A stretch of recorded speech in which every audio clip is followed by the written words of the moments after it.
Yes, we can go. Hello, ladies and gentlemen. Good morning, everyone. First, let me introduce myself. My name is Sonia Lohana, a PhD scholar at UTHM and also the Vice President of the Graduate Student Association, UTHM. Today, I am your for this moderator for this webinar. I would like to share first our audience the response which we got from more than 1,000 over 25 countries. Thank you so much for joining us in today's webinar. The title Research Problem, the Math and the Mysteries. This webinar is organized by Center for Graduate Studies and Graduate Student Association JSA UTHM. THM in collaboration with all postgraduate society, UNIMAP, UTHM, UTP, UTM, and IIUM and Utah. I would like to say thank you to all postgraduate president of UTHM, UNIMAP, UTM, IIUM, and Utah. I really appreciate it for your support in this webinar. Before we start, let me explain how you can talk to us during the webinar. If you have any question during the presentation, just write them in the chat box. And the Q&A session at the end of answer your questions. Let's get started. I'm glad to welcome our speaker, Prof. Aminul, who will present research problem, the math and the mysteries. Now I pass to my Prof. Aminul. Thank you. Assalamu alaikum and very good morning, very good afternoon and very good evening. Since we have participants from many different countries and having different time. First of all, I would like to thank the UTHM Center for Graduate Studies as well as the Postgraduate Association, Student Association of UTHM for organizing this mega webinar and giving me the opportunity to share some of my learnings through supervision and experiences in attending Viva Versa sessions. I would like to also thank the other 5 partnering universities, especially my own university where I work, University Malaysia Perlis, University Technology Petronas, International Islamic University, University Tun Abdul Razak or Tunku Abdul Rahman, sorry, and then also University Technology Malaysia. I hope that this session would be very beneficial, useful, and will help you to look into how can you improve writing your research problem in your dissertation, as well as when you are writing a paper to publish in a good journal.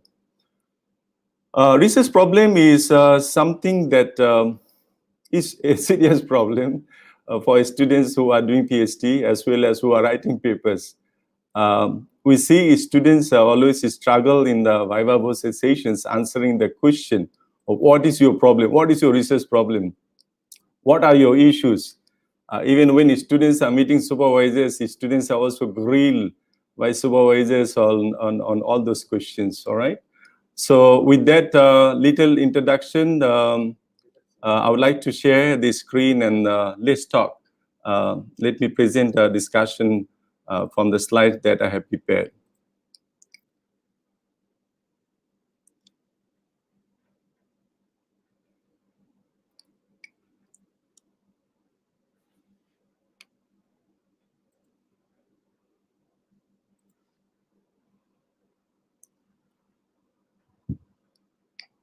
All right.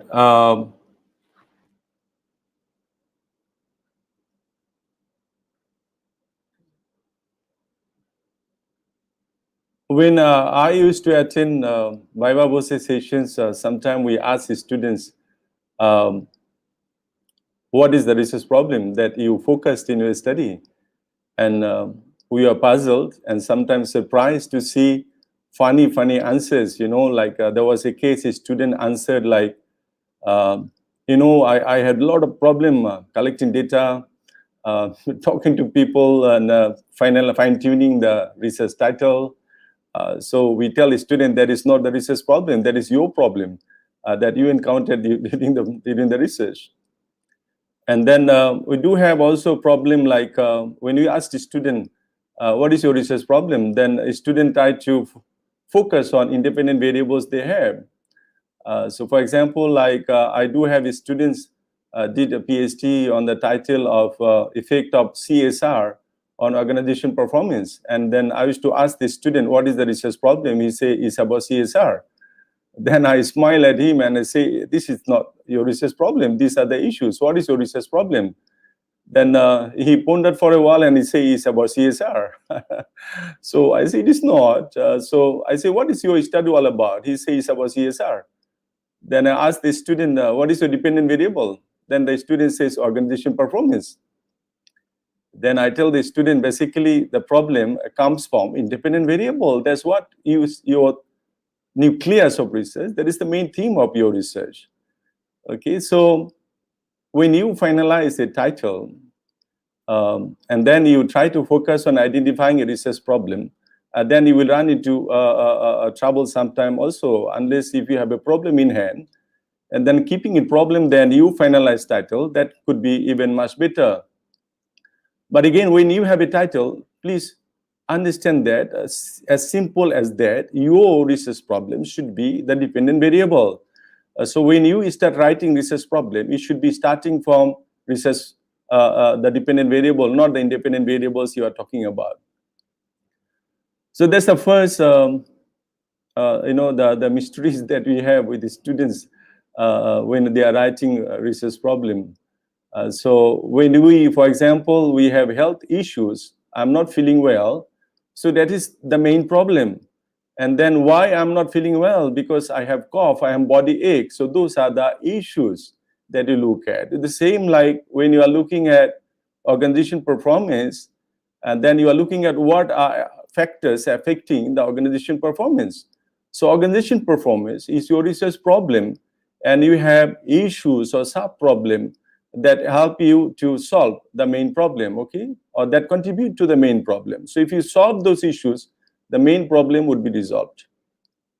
So please stay until the end. I am going to share with you a template that will help you to plot the research problem together with the sub-problem and issues. I have just created a new template for you.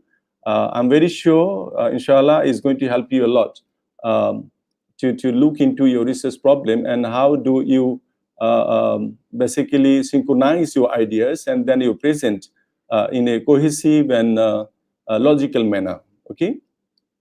Now, Albert Einstein, he argued that the formulation of the problem is often more essential than its solution. It is very true that because if your problem is not really formulated carefully, if you fail to identify and define the research problem correctly, then you might be getting a wrong solution. For example, when you go and see the doctor, if doctor failed to diagnose the disease correctly, so the main medicine should be given would be completely wrong, and we may have more problem. Okay, so that's what Einstein propagated, right? He said that formulation problem is more important than finding the solution, because the solution is dependent on the problem that you have formulated. So let me begin with some very basic topics because I'm very sure many of you are joining for the first time in my webinars. So I will start with simple definition of research, and slowly I will move into the complex thing that is related to research problem. So research is defined as a voice of discovery, is defined as a journey, an attitude, an experience, a method of critical thinking, a careful inquiry in seeking facts for principles. I myself love the definition of research as a journey, and I have explained in a few of my webinars. So I'm not going to explain that long, but let me say a few sentences on it. Basically, when you start a journey, you have to plan. You have to plan. You have to prepare your baggage and luggage. You have to think of what are the things you need. You have to make sure you are healthy. If you are driving by car, you have to make sure the car is well kept, and your petrol is being filled in, and many things are there, right? If you are not healthy, you take certain medicine, make sure you take the medicine in your luggage and baggage. all that happens, right? So when you start a research journey, basically you have to have those preparation before you start or undertake the research. That is very important. Many students, so many of us, we simply just think of doing PhD, and we just find a topic, find a research paper, or we obtain a good research PhD thesis, and then from there we start reading papers. That's not the way of doing it, right? We have to have some kind of research problem in mind that we think that needs solution, that requires somebody to do a research to come out with some kind of solution. And then from there, we start our journey.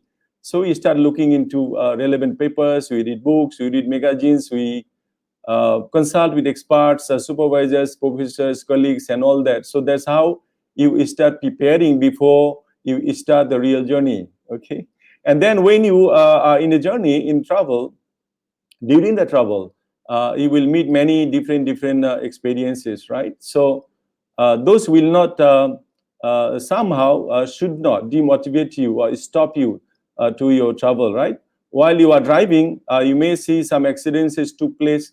You may see that there's a huge traffic jam and you are stuck into traffic jam for 1, 2, 3 hours.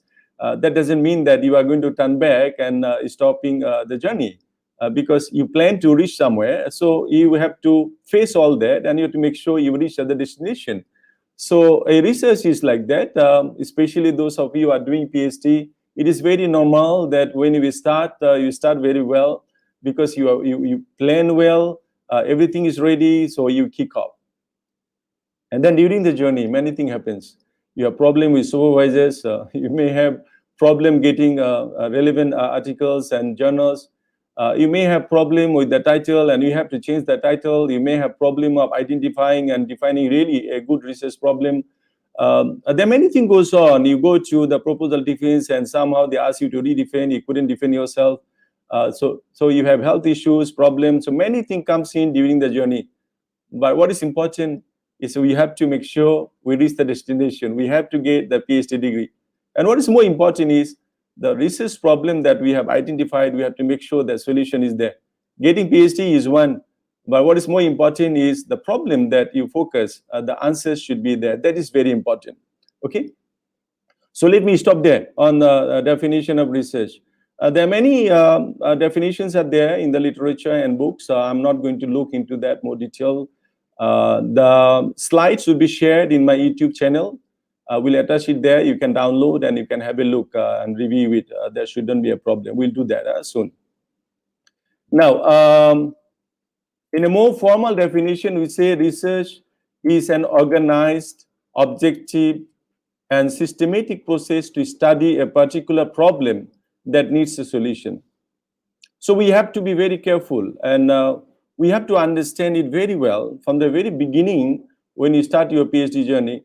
That is, you must have a problem that needs a solution. That is the key point. That is the key theme that we have to understand. Okay, but again, when you want to solve a problem, the process has to be very organized with clear-cut objectives, and there must be a systematic process, to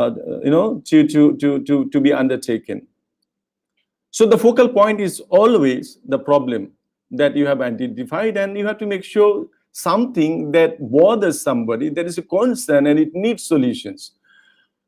Okay, and then the problem with sometimes with us that the process that you follow may not be very organized, especially when we are writing a paper, not doing thesis. And when you're writing a paper, we just look into a paper, we try to replicate that study, and we just distribute questionnaire, we collect data, we do analysis, and we just write a paper. Again, it is not the right way of doing it. The research is a very organized process, very systematic process. Even we are writing paper, we have to follow that. All right, what is research? I put some simple definition of it. Looking at the term itself, research, searching again. This is very common, especially for business and social science research.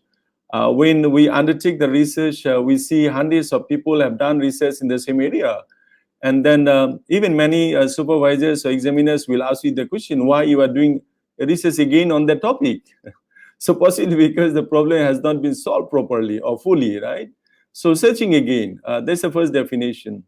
The second one, the research easier definition would be to search for a new idea. Sometimes we have solutions there, but you need new ideas to solve that problem completely. Okay, so problem is reoccurring. To search new answers to an old question. For example, we have now coronavirus, the COVID-19. That is not the first coronavirus, that's the third one, right? We have before two, and we had answers for the earlier two, but the third one is the same question again about coronavirus, but we need new answers to it. To question the existing answers of a question and search for new answers. Sometimes solutions could be there, but yet the solution is not workable, may not be updated, So we need to do research to find new answers to it.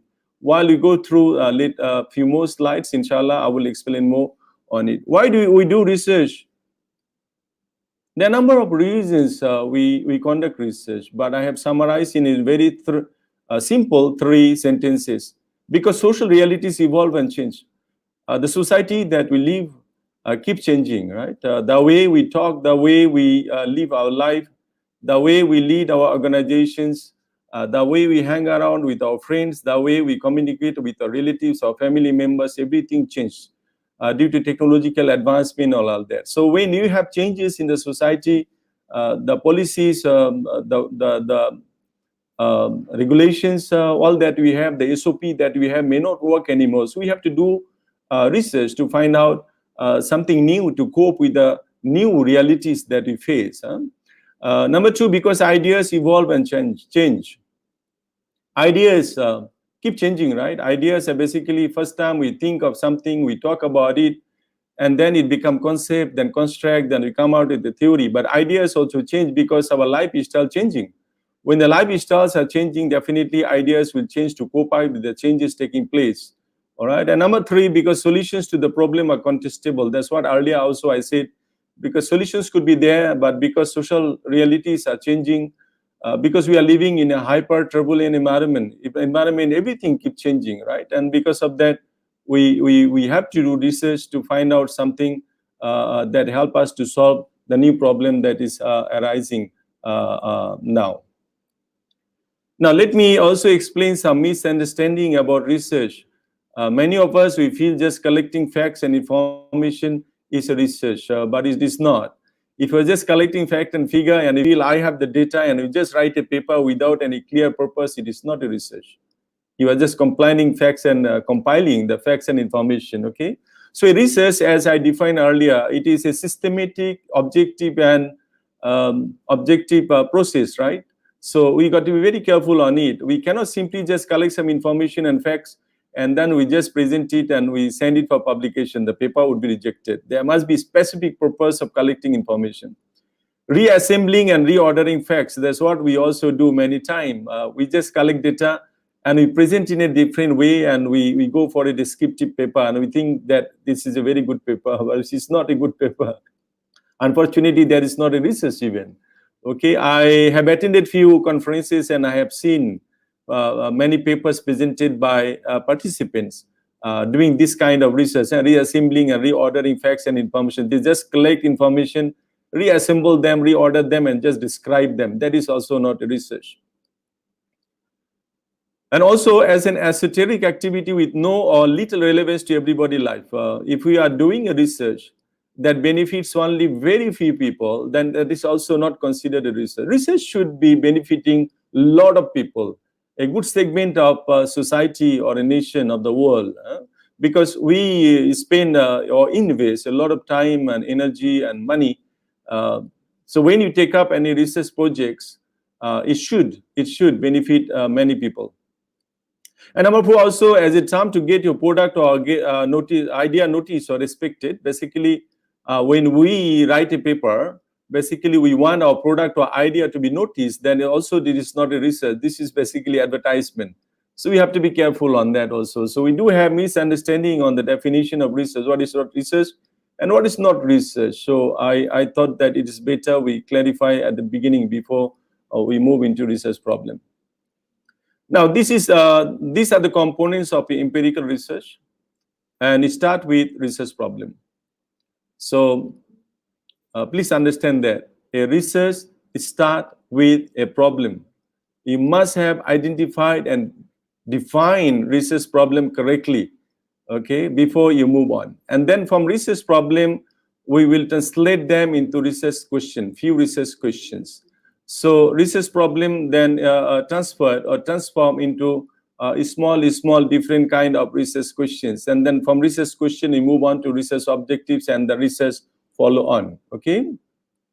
Now again, when you conceptualize a research study, once you have a title, then immediately we try to define and redefine the research problem, and then we follow through from there. All right, this is some kind of expectation that you might see from your supervisors or sometimes even from examiners. They want many fruits in one tree, which is impossible. You can only get apple from an apple tree.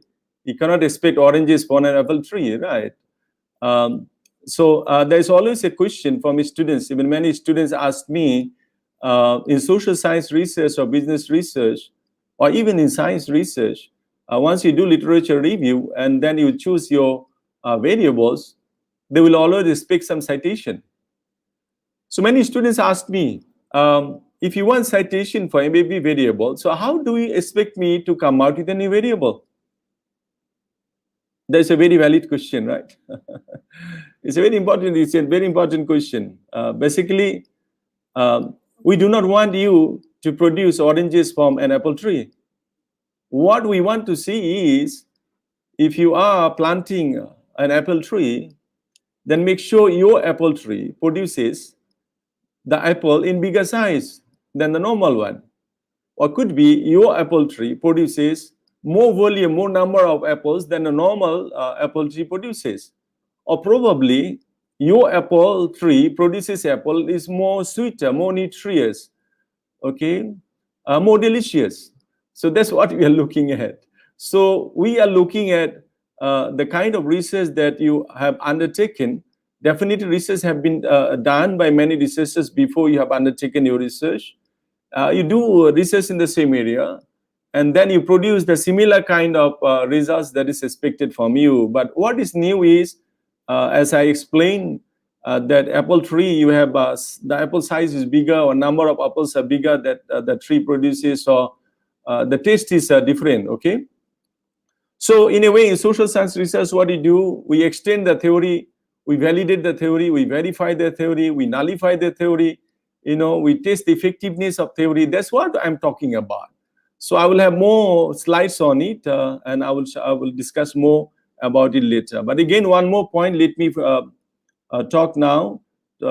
Basically, when you are talking about having citation for every variable, and you are claiming that I cannot find any citation, one of the easy way for you to find new variables is from suggestion for future research. When you read a research paper, at the end of every paper, you will have a section talking about suggestion for future research. That's where the authors or researchers will give you some clues on new variable.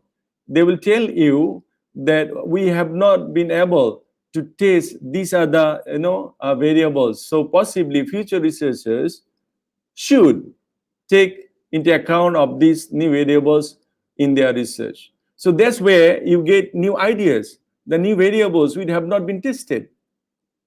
I hope that you got the clue how can you find new variables, either independent or moderating. Even the suggestion for future research, authors and researchers will also guide you to test some new moderating variable or new mediating variable. That is also under the suggestion for future research. So those variables might not have tested before. So you are going to be the first one to test. That's how you get new variables. I hope it's very clear. Let me move on to the next slide. This is something that I have created. I'm comparing a research with a tree. And there's a tree analogy. If you want to know more about it, you might have to watch some of my videos available in my YouTube channel. Here, I'm not going to explain that in details because my focus is on research problem. But let me show you where the research problem is. So research problem is basically the problem in the root. So if a tree having problem in the root, that tree will not survive. Okay, if there is a problem in the root of the tree may not give the fruits you want. If there's a problem in the root, definitely you won't get the outcome you expected from the tree. So it is the same in research. Research problem got to be identified and defined properly. The formulation of problem has to be correct at the beginning, so that as this looks like a tree will not survive, if you fail to identify the problem that is affecting the root of the tree. A research root is basically research problem. If your research problem identification is not sufficient, is wrong, then the output of the research, the outcome of the research should be affected, as like the tree is not going to give you the fruits that you expected. Okay. Now let me move on to research problem. A research problem is an existing problem that requires solution. For example, complaint about harassment by senior officer. That problem could be there in the industry and it requires solution. So the problem is there, right? An existing problem. We know that harassment is a common problem in industries all over the world. And there are many policies, regulations are there. A lot of research have been done, but harassment is still there. So we can do a research. So research problem is basically complaint of harassment, right? Specific areas in the organization requiring improvement. So when the policy about harassment exists, but genuine complaints still occur. So we're saying that there are a lot of policies in the organization to make sure harassment doesn't take place, but it still exists. So we have to do new research to find out why is that happening. Is there a problem with the policy? Is there a problem with implementation or something else? Okay, even though policies are there, but harassment takes place. Number 3, theoretical or conceptual issue that needs tightening up. For example, what is meant by harassment? There are many types of harassment there. The definition of harassment there, right? When we talk about harassment, most of us will talk about sexual harassment, but that is not only type of harassment. There could be many different kind of harassments are there. And those of you who are working, you know, especially ladies, you know how you are harassed. Or even sometimes guys are harassed if the boss is a lady, right? This is very common. So the definition of harassment may not be there, you know, an agreeable definition of harassment by everyone in the world. So you might have to do a research to, you know, conceptualize, or you have to put some kind of acceptable, meaningful definition of a topic. That is number 3. Number 4, research question that basic researchers need to answer empirically. We know that sexual harassment is there, but does it affect the performance of an organization? Or is there any effect on any other way? Definitely it has effect on individual. Does it affect the performance of a company? So that could be another area to look at. So you have to do a research to see whether there is an effect of harassment on performance in an organization. So these are the 4 very clear-cut, you know, examples of showing how can you identify and define research problem, or how can you identify and formulate research problems. Now, I give you more simpler definition of research problem. A research problem is a definite or clear expression about an area of concern. So when you have a concern, you are concerned of something, then that is a research problem. When you go to industry and you feel that managers, owners, employees have some concern about a certain thing, then that is definitely a research problem. So you have a clear expression about area of concern. When there is a concern of something, it is a research problem. A condition to be improved upon. You see some condition there which seems to be working very well, and because of changes taking place in the society and all that technology, so you have to improve the condition. With the advancements of technology now, with 4th industrial revolution that we are witnessing and facing now, there are many things are changing. So we may have to do a research to look at how can we improve that condition. For example, now most of us, we work from home. And when you come to the university, we have a touch screen, right? We just touch, or we put our employee our identification number or employee number, and we check in, right, as an attendance. But now we are working from home. What should you do then? So now we have designed attendance can be given online, right? You just click on your Wi-Fi and then you switch on your location and you can give your attendance from staying at home. So that is some kind of condition that we have improved, right? That's what you are looking at. So some condition need to be improved. A difficulty to be eliminated. When you see that in a society, in a country or industry, in an office, anywhere, there are some difficulties that is being faced by employees or customers or the suppliers, anyone. So we look at those kind of difficulty they face, and then we'd like to do a research to see how that difficulty can be eliminated. A troubling question that exists in scholarly literature or history. Now we are moving into literature. So when you read papers, we read books, we read magazines, journals, we read something in the social media, and we see that there are some literature available, but there are different expressions are there. For example, in a PhD research, we always see some variables have positive effect, the same variable by another researcher negative effect. The same variable also research by other researchers, there's no effect, or some found there is an effect. So that kind of troubling situations are there. So in that kind of situation, we have to do research to tightening up, right, to find out the solution and reach an agreement on the solution that we have.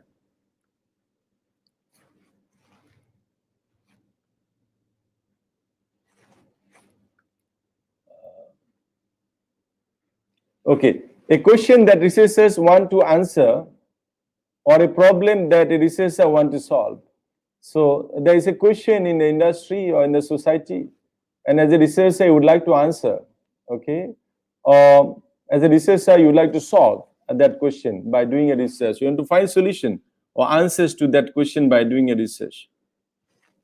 So it is like the identification of a destination before undertaking a journey.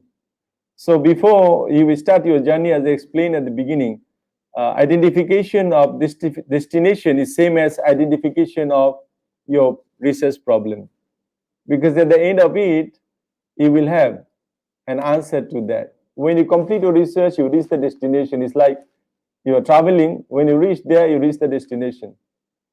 So without a problem, research cannot proceed because there's nothing to proceed towards, right? So something like when you come out from the house and you want to drive your car, you must know where you want to go. Okay, so if you know where you want to go, then you start driving. So research problem is like that. If you don't have a research problem, you don't have a destination. So you just start research without knowing where you would like to go. These are some other definitions by experts, like Kerlinger has defined a problem is an interrogative sentence or statement that asks what relation exists between two or more variables. Those of you are familiar with research and doing research, we try to see whether there is any relationship between two or more variables. Okay, so problem is like we are putting whether there is any relationship between two or more variables. That's also defined as a research problem. Or in another words, a research problem is an area of concern where there is a gap in knowledge based on knowledge base needed for professional practices to fill up that gap. So we are talking about gap in the literature or gap in the knowledge. So we have existing knowledge, but that knowledge doesn't solve the problem we have. So we need to find some kind of new knowledge to solve that problem. Okay, so the gap got to be filled up, and I will have more slides on this to explain to you. Now, Woodworth defined problem as a situation for which we have no ready or successful response by instinct or by previous required habit. We must find out what to do. For example, the solution can be found out one that ultimate solution, right, or response that help us to solve a problem. So it is like you have to explore and find out a new answers to a problem. All right, identification and selection of research problem depends on many things. This is very important for you to remember. It depends on your research knowledge, the researcher's knowledge, your skill, your interest, your expertise, your motivation and creativity with respect to the subject of inquiry. And that is the reason when someone applies to enroll into PhD program, we'll always ask them, what is your first degree and second degree? Have you done any research before? The reason we ask them, because we would like to make sure they continue with the same area. At least they have some skills and knowledge and expertise and interest doing the research in the same area.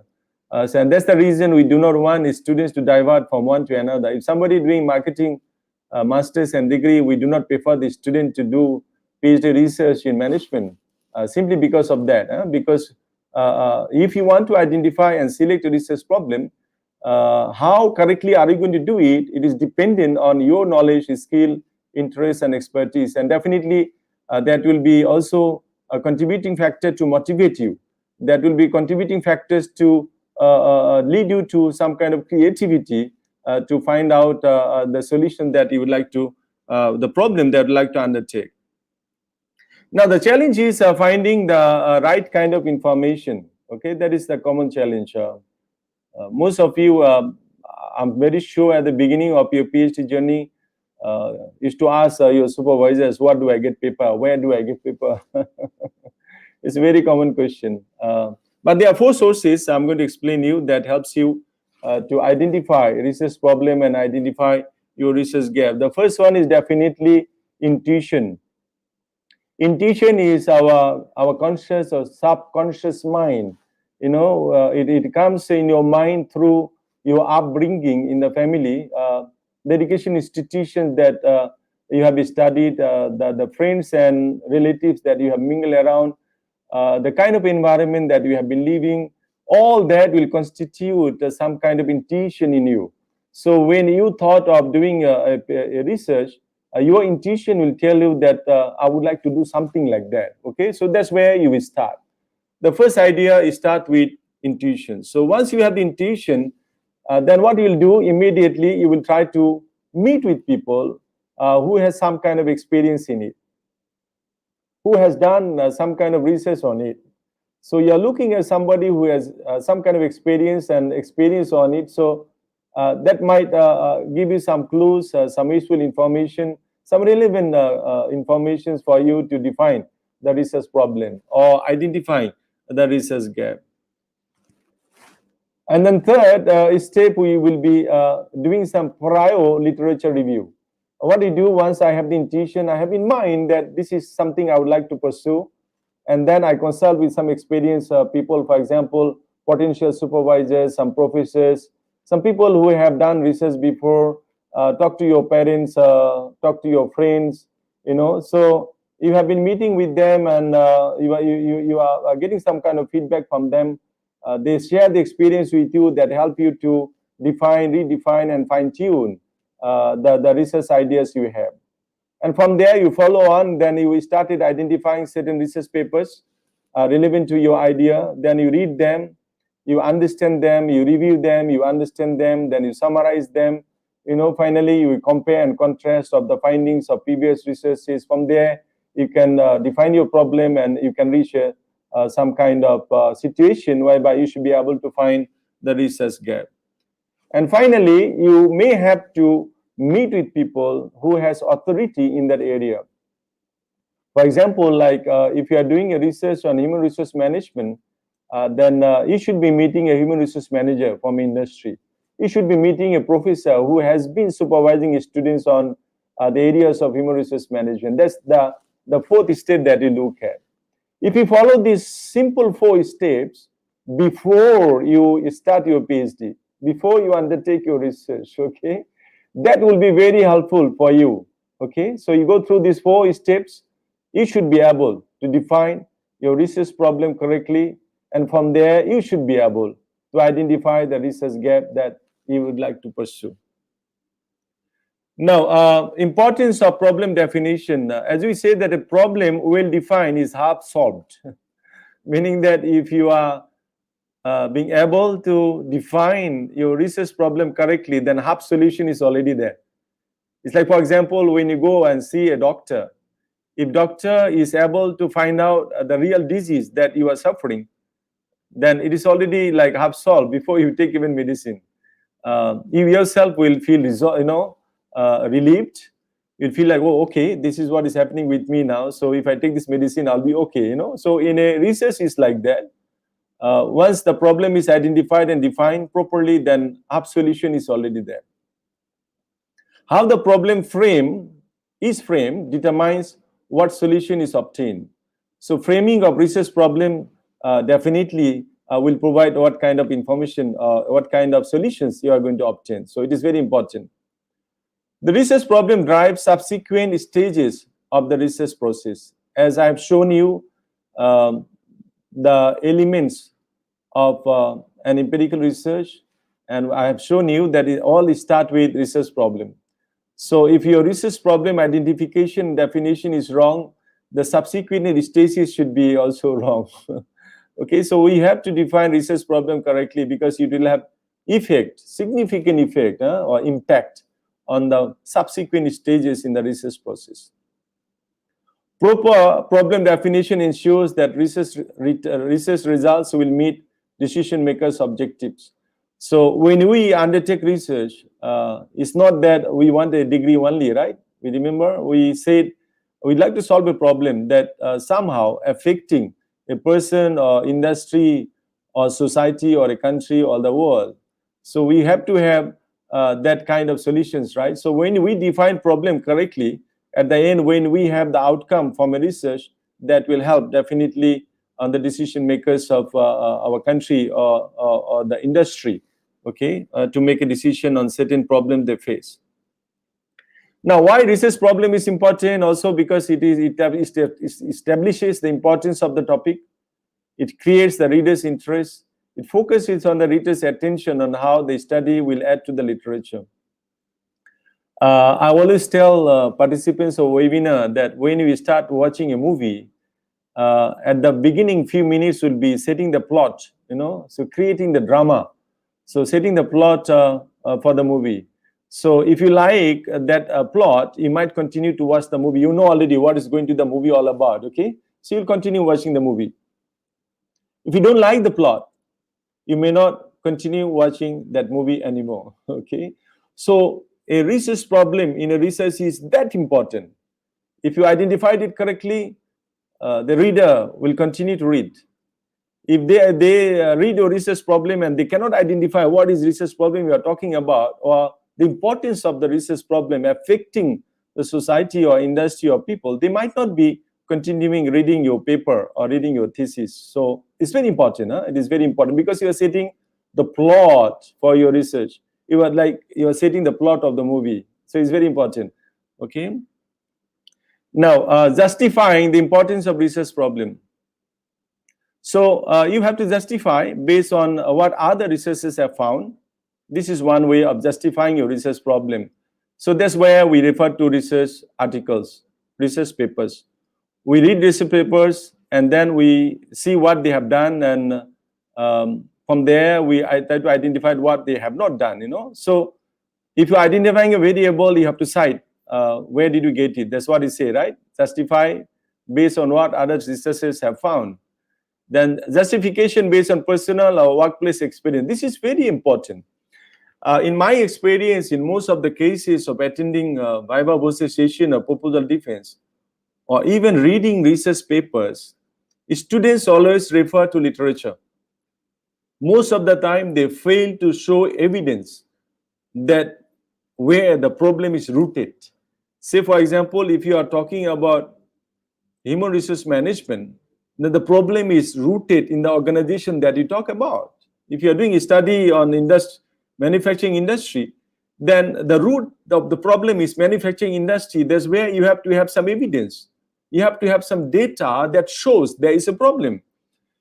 If your dependent variable is organization performance, for example, and your sample, say for example, garments industry, then there must be some data from the garments industry that shows that organization performance somehow are affected. Organizations are not performing the way it's supposed to be. So that is the second. It is a must. It must be there, which is missing in most of the theses that we read. And number three, justification based on the experiences that others have had in the workplace.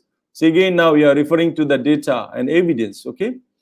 So in my experiences with the students, supervising, attending as examiners or chairing the sessions, the first one is always there.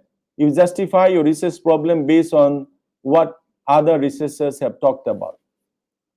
But in most cases, students fail to justify the research problem with relevant information, data, or evidence from the industry, or the relevant data or evidence from the persons who are experiencing it in the industry or society. These two are very critical, very important, and I want the participants who are with me now to remember and carefully consider to add them in your research problem. Now, locating your research problem. If you are reading a paper, then the first paragraph you see, overview of research or introduction. In the research paper, you will not have a different section of research problem, right? It's basically introduction.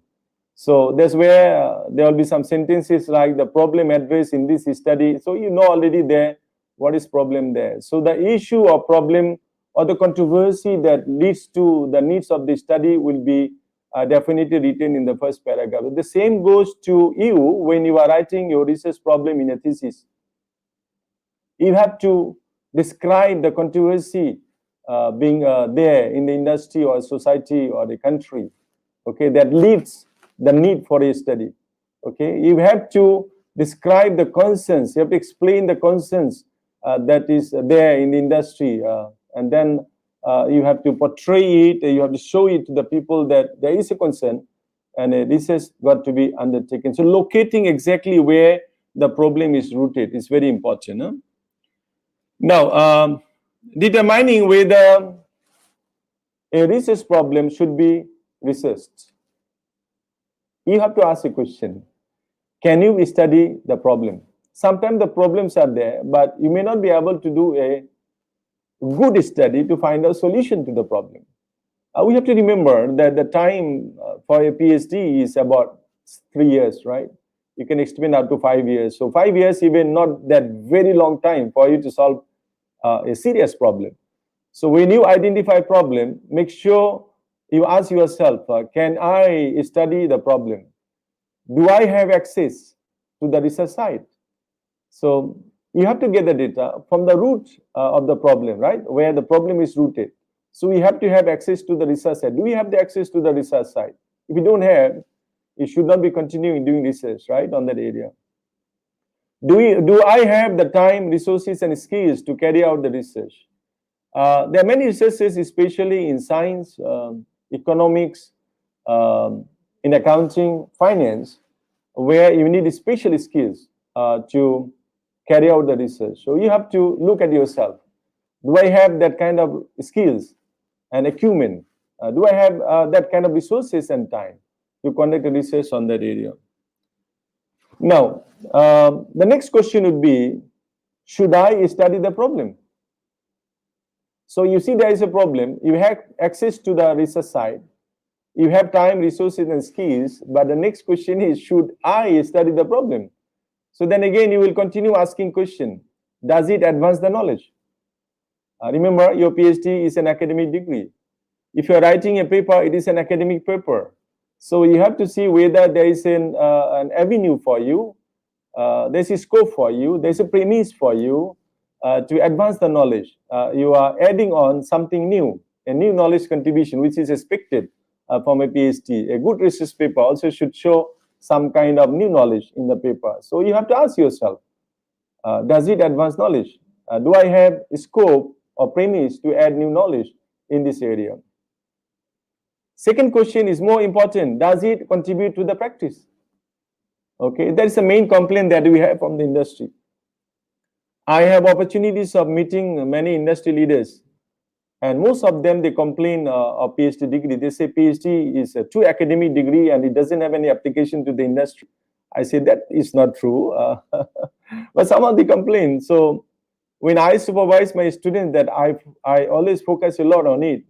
Whatever I do, even though it is a academic study, it's an academic study, But again, it must have some kind of application to the industry, which is very important. Some kind of practice that we have, it will help, it should help, improve the practices, the policies and regulations indirectly or indirectly, okay, directly or indirectly in the society or industry or nation or to the world at large. So this slide is very important. For a researcher, we got to be inquisitive. We got to ask questions and continue asking questions. We do not only ask questions to the supervisors, or we do not ask questions to other professors. We have to ask ourselves, okay? That is more important. We have to look at ourselves first, and we decide based on the questions, based on the answers that I have. Then only you continue going and meeting supervisors and asking questions. There are few more other areas also, questions also there. Should I proceed to do research on the area? Will your study fill a gap or void in the existing literature? Will you study, replicate a past study, but examine different participants and different research sites? So most of the time, especially social science, you might be replicating a study, but we have to make sure that we have different premise of doing research, and we have some new variables in moderating or mediating, or some kind of contribution must be there. Will you study, extend past research, or examine the topic more thoroughly? So there could be cases whereby research has been done, but they have not really done an extensive, in-depth kind of study. So you are moving into in-depth kind of study, exploring into the research area, finding out something new totally from that area, okay? Will you study, will your study give voice to people not heard, silenced, or rejected in the society? So now you are looking at, once you have done your study, will that somehow help people who are disadvantaged? So there are areas, there are people who in the society lives and they are not noticed. So you can have a novel study, finding out some kind of solution, voicing the concern of people who are disadvantaged and neglected. That could be also a good area of doing research. Now, how does a research problem differ from other parts of research? Research problem is an academic or educational issue, or the problem of the study. But the topic is based basically as a broad subject matter being addressed. Purpose is definitely intent and your objectives of the study, and then you have a question being translated from the research problem. So your research topic, your research purpose and questions will all drive through a clear identification and definition of a research problem. This is another area that you got to ask yourself. Who will benefit or who will profit from reading our study? So while you are designing your research, identification of problem, definition of problem, we have to also carefully look into seeing the outcomes, who will be benefiting from that outcome. So definitely it could be other researchers, practitioners, policymakers, and the populations at large in the society or nation in the world. So that kind of thing you have to have in mind. Your premise got to be right. When you're identifying your problem, you have to make sure your premise, your audience is correct. Now, this is another example of showing the differences between topic, problem, purpose, and questions. And I've given you an example here. Say, for example, your topic of research is distance learning. The problem is lack of students in the distance classes. Okay. Purpose statement to study why students do not attend distance classes. Okay. And then the research question, does the use of website technology in the classroom deter students from enrolling into distance education classes? So you can see the clear demarcation lines, clear differences starting from the topic until the research question.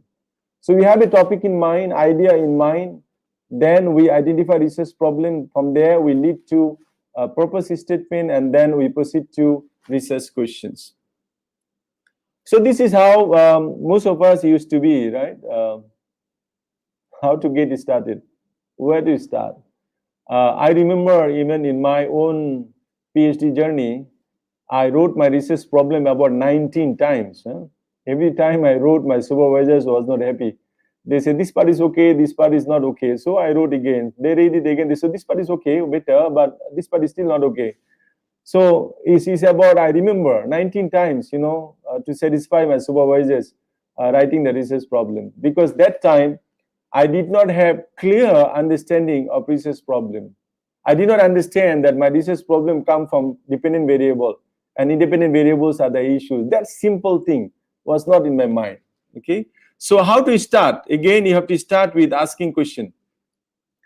As I said earlier, research has got to be inquisitive. Your mind has to be very inquisitive. Always you have to ask questions. Keep asking questions. So the 5 W's help: who, what, where, when, and why. That could be good tools to get out the kind of research problem that you would like to pursue. Like who does the problem you affect, specific group, organization, or customer. That's going to be your unit of analysis I'm going to discuss later. Okay. What are the boundaries of the problem? Organizational, workflow, geographical, customer, segments. What is the issue, right? What is the impact of the issue? What impact of the issue causing? What will happen when it is fixed? So all kind of questions would be there for you to ask yourself. Okay, and also when you are reading papers, you have to keep in mind of this question to get started with identification of research problem. When does the issue occur? When does it need to be fixed? There are cases, when you take up a research and then we find the outcome of a research. When you have outcomes of your own research, you find that the solutions is already there. Solutions are already there, so your solution become outdated. So you got to be careful on that also. Huh? You have to make sure when you end your research is still updated. Where is the issue occurring? So that's the location, right? Locating your research, you have to find out. You have to always be careful. Huh? You have to identify where the problem is rooted. So your sampling later will have to be done from that root. So where the problem or issue occurring is very important question for you to ask. Why it is so important that we need to fix the problem? If there is a problem or concern or trouble, and we see that that trouble or concern may not be affecting too much. If there is a problem in the organization, there are many problems in the industry. Not all problems are serious problems. Okay. If a problem is there and it doesn't affect organization performance, it doesn't affect the daily operation in an organization, then why should he be pursuing that problem? It should not. Because you are working with human beings, problem will always be there. So we'll only take a problem that have significant effect or impact on the performance of an organization or any other dimension of performance in an organization. Then only we'll take up that problem to pursue a research. And then what impacts does it have on the business and a customer? There are many problems there outside there in the society. It may not have any impact at all on the businesses and customers, right? So then we should not be taking up that kind of problem to conduct a research. What does it have on what impact does it have on all stakeholders, employees, suppliers, customers, shareholders, right? Again, you are looking at impact of the problem itself. So each of the question that we are asking will help us to zero in on the specific issues. And those issues will help us to frame the issue statement. As I give example, I'm doing a study on organization performance. If the issue is human resource management, and then under the human resource management, we have many sub-issues. So if we can identify all those specific issues, that will help us to frame the real research problem that you would like to pursue in your research. Now, your problem statement should be solvable, as I said earlier, right? If you take up a research, you have to look at your skills and equipment. You have to make sure you are motivated to do a research on the area. A solution can be obtained at the end of the research. So we say that is, it should take a reasonable amount of time to formulate, try, and deploy a potential solutions. Let me share my own experience of doing PhD. The research topic that I chose at the beginning, I changed it after 6 months. And then I take up another title or topic, and then I again change it after 3 months. So I wasted 9 months, just to finalize my research topic, because the two that I had to stop because I did not have the access to the data. So I had to stop. So the problem I have identified correctly, but I cannot solve it because I don't have the access to the data.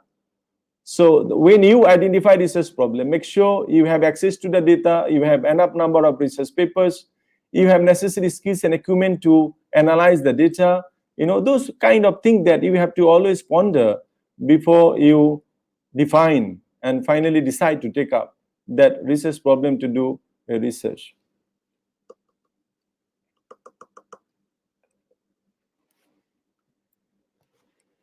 Okay, so that kind of situation you will always see, right? You will be catching your head and thinking, what should I do now? It's very common.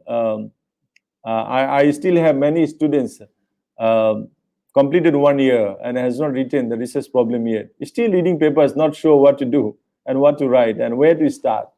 And that's why I thought it is a good topic for me to take up in a webinar and share some kind of clues and tips for you to do a good job on identifying, defining, and start writing your research problem. So this is the ideal situation that we expect from you. At the beginning of research, you state the knowledge prior to your research, and then you identify the research problem. Then you convert a research problem into specific research questions. That's what you do at the beginning. And then we do the research. At the end of the research, what you need to have? You need to state clearly what we have found out. The outcomes are explained. Okay, and then we provide some new questions to answer. Research is a continuous process. That's where many misunderstandings are there. Once we continue to do our research, we complete it, and we will have an understanding that I have solved the problem, so there's no need of research. It's not true. Your research should raise more questions. That would be a good research to me. I have attended few sessions of Viva where external examiner raised questions. He says, your research solved few issues, but it raised more questions. So to him, that's the best kind of research he has seen. He has ever seen, So when you are doing a research, you will never be able to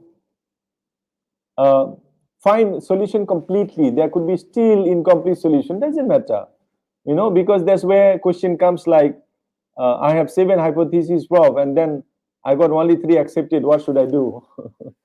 It doesn't matter. That is the kind of result you got. You have collected it. You have defined research problem correctly.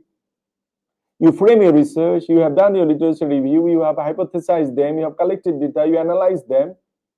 And at the end, that's what you have. So state what you have found out. Okay? So state of knowledge following your research. So you just has to tell them what did you find out. And those you couldn't solve, that question will remain. So new questions will be there for future researchers to take on. Okay? So don't worry. If certain hypotheses are not accepted, or even certain assumptions are not right, goes beyond the thinking that you have, the perception you have on the area. Now, let us look at what could be some, what are some criteria that can help us to evaluate a research problem. The first criteria is the problem should be researchable. As I said earlier, right? The problem you have identified, it should be researchable. There are many problems out there with researchable because you don't have access to data, you don't have access to people who are supposed to give you the data, you don't have the skill to do analysis that ensures robustness of data analysis and all that. Problem should be researchable. The problem should be something very important to the industry, to the nation, to the society. Okay, the problem should indicate the type of research. So a good research problem should also indicate the type of research that you would like to undertake. I have a slide on it. I'll talk about it after this. Problem specifies the population being investigated. So when you have a research problem identified and defined, it should tell you who should be the target population. Okay, that should be also clearly identified. Problem specifies the variable. Okay, that's what I was saying, or I have been saying from the beginning.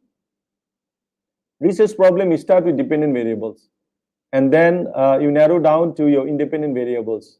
Those are the issues. If you solve those issues, your main problem, the dependent variable, is solved. Okay, so when you are talking about research problem, make sure you start with dependent variable and slowly flow it down logically with a good sequence, one by one, independent variables and how it affects the dependent variable with the evidence and data from the industry, okay, from the premise of research. Okay, so whether a research problem is defined or identified correctly, these are the few questions that you can ask yourself. Okay, so if you have answers to these questions, you should understand that I have identified and defined a good research problem. Defining a research problem could be easy, could be difficult, depending on the situation you have. On the left, if you look at, if a situation is recurring or situation is routine, then identification could be easier. If a situation dramatically change, or suddenly dramatically change and occurring here, then would be easier. You can identify easily. If symptoms are isolated, so you can identify easily. If symptoms are consistent, continuously having the similar thing, easier for you to identify or define. Okay. If you talk about a doctor, if you look at these 4 points that I have mentioned, if that occurs, doctor within a minute will tell you what is the problem. Let us look at the harder one. Situation appears new. It has not been there before. First time appears. So you start thinking, why? Why? I've never seen that before. Why is happening? Number 2, changes in situation is subtle. Changes takes place so slowly, it is difficult to notice. If you're working in an organization and see certain things are taking place, you could not notice it, and suddenly it explodes, and you have difficulty to solve that. Okay, so if you are looking at a research problem whereby the problem changes in a subtle way, that will be also harder for you to define. When symptoms are scattered, then also everywhere, right? It's everywhere, so difficult for you to identify the problem. When the symptoms are ambiguous, okay, it's not clear, it's not visible, okay, so it is difficult, it is harder. So depending on the kind of problem you have, that will somehow determine how are you going to identify a research problem or define a research problem.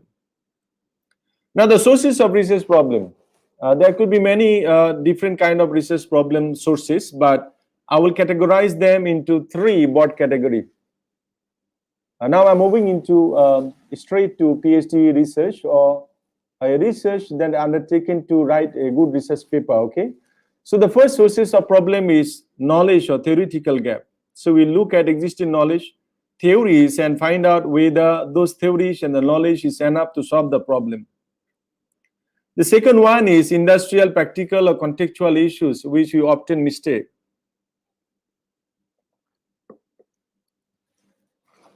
So we will always have to look at the industry or the practices in the society or a country, the context itself. So there's another sources, but I'll have more discussion on it. Let me proceed with other, then I'll discuss more. And then the third sources of research problem is methodological issues. In a research, there are many methodological issues are there, right? If you are undertaking a qualitative research and you are undertaking quantitative research, the methodologies are totally different. Even in a quantitative research you are doing in science is different. If you're doing in economics or finance is different. If you're doing management and marketing is different, right? So we do have different methodological issues where we can actually identify the research problem. Now let me go into detail of one by one. Knowledge or theoretical gap. The first one, if there is a theory that explains the phenomena in hand, there is a theory or there are theories that explains the problem you have. But we have not tested those theories effectiveness, whether those theories can effectively solve the problem in hand. So that could be a research gap. You have not, the theories have not been tested, or probably an individual theory has been tested, but if few theories are there to explain, so the integration of theories have not been done. So you can integrate the theory and conduct a new study. That's going to be your contribution, and you are filling out the gap, right? So this could be one source of identifying knowledge or theoretical gap. Nullifying a theory, if you feel that a theory is there but it's not applicable anymore, the theory has been proposed, is being tested, is being implemented, but it is not really helping at all. So you can conduct a study to nullify, saying that this theory is not relevant anymore. For example, like I did a study on one price theory in the context of two stock exchanges in a country. Okay, so there is a developing country where we have two stock exchanges. So a company share are traded at the same time in two stock exchanges. But the one price theory argues that the price of a commodity or product should be the same at different places given a time. But when I did a research on these two stock exchanges, I found the shares are traded in both the stock exchanges at the same time, but the price are different. Okay, so I have said this one price theory is not applicable in the context of a situation where you have two stock exchanges and one company shares are traded in both cases. So I have nullified the theory. So you can identify a gap like that. If you feel like a theory is not applicable or relevant anymore, you can do a study, and with the data, you have to do analysis and to prove that that theory is not applicable. So nullifying a theory. Modifying a theory is there, but literature shows, study shows that that theory needs some kind of modification. For example, if you are familiar with the subqual model proposed by Parasuraman, at the beginning he proposed 10 items, right? And then after 2 years, he modified it and he proposed 5 items, that's which had been adopted by most of the students now if you are doing a study on service quality. That was Parasuraman, right? But then from there, hundreds of people have undertaken research worldwide, and they have even modified the dimensions. So we have many new dimensions available there. So you can identify a theory and or model, and you can definitely do a modification of the theory to suit with the current needs of the industry. You can extend a theory. You can have an existing theory, and if you believe and you have some references from previous research, that theory is not enough anymore, needs some extension, so you can introduce a new variable. When researchers are doing a study and publishing a paper, at the end they will have suggestion for future research. That's why they will tell you these are the new variables, additional variable that can be incorporated with the theory. Test that in your research. Okay, so that's the gap you identify. And in your research, if you come out with an outcome of adding one variable or two variable, or explaining it with a moderating, mediating variable, so you're extending the theory. Okay, so that could be another area of identifying the gap. Integrating theories, which I like a lot. Sometimes, most of the time, we use only one theory to do a study, and we call it an underpinning theory. Think the situation is changing too much, too fast, because of fourth industrial revolution and many other disruptive technologies that you have. One theory may not be enough to solve a problem. Okay, so in that case, we may integrate 2, 3 theories, more than one theories, and then we can come out with better research outcomes.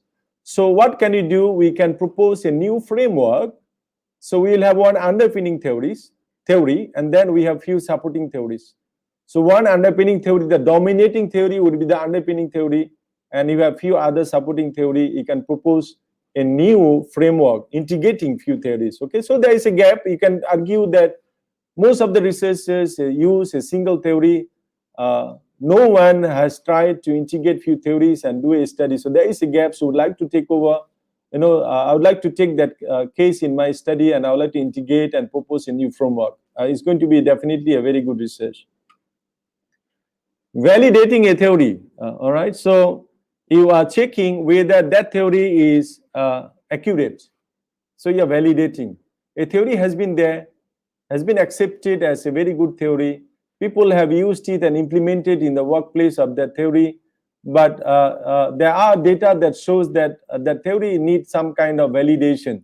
So what do? You collect new data, you do the analysis, and you prove that that theory is accurate. So you're validating a theory, okay? So that could be also a good contribution. Say, for example, a theory has been implemented and used to explain a problem in Australia, and that has not been done in Malaysia. You are not sure whether that theory could be applicable in an industry in Malaysia. So you can do a research, you can test that theory into that industry, and then you can conclude that, yes, I have found through research, this theory is applicable in the context of Malaysian industry. So you're validating a theory. You can even verify a theory when you need that there's a need for you to make sure that that theory is somehow accurate, justified, and is true. We can see a theory, for example, earlier I gave an example of one price theory. I said that in a developing country it was not true. So if you use a theory and then you prove that the theory is not true, then definitely it's a very good contribution, because in an established theory you are concluding that that theory is not true in the industry context or country context that you are doing your research. So these are the few areas where you can effectively identify the knowledge gap or theoretical gap. Okay, so while you are identifying gap, I have also given you answers of what can you contribute by doing research, by undertaking those gaps.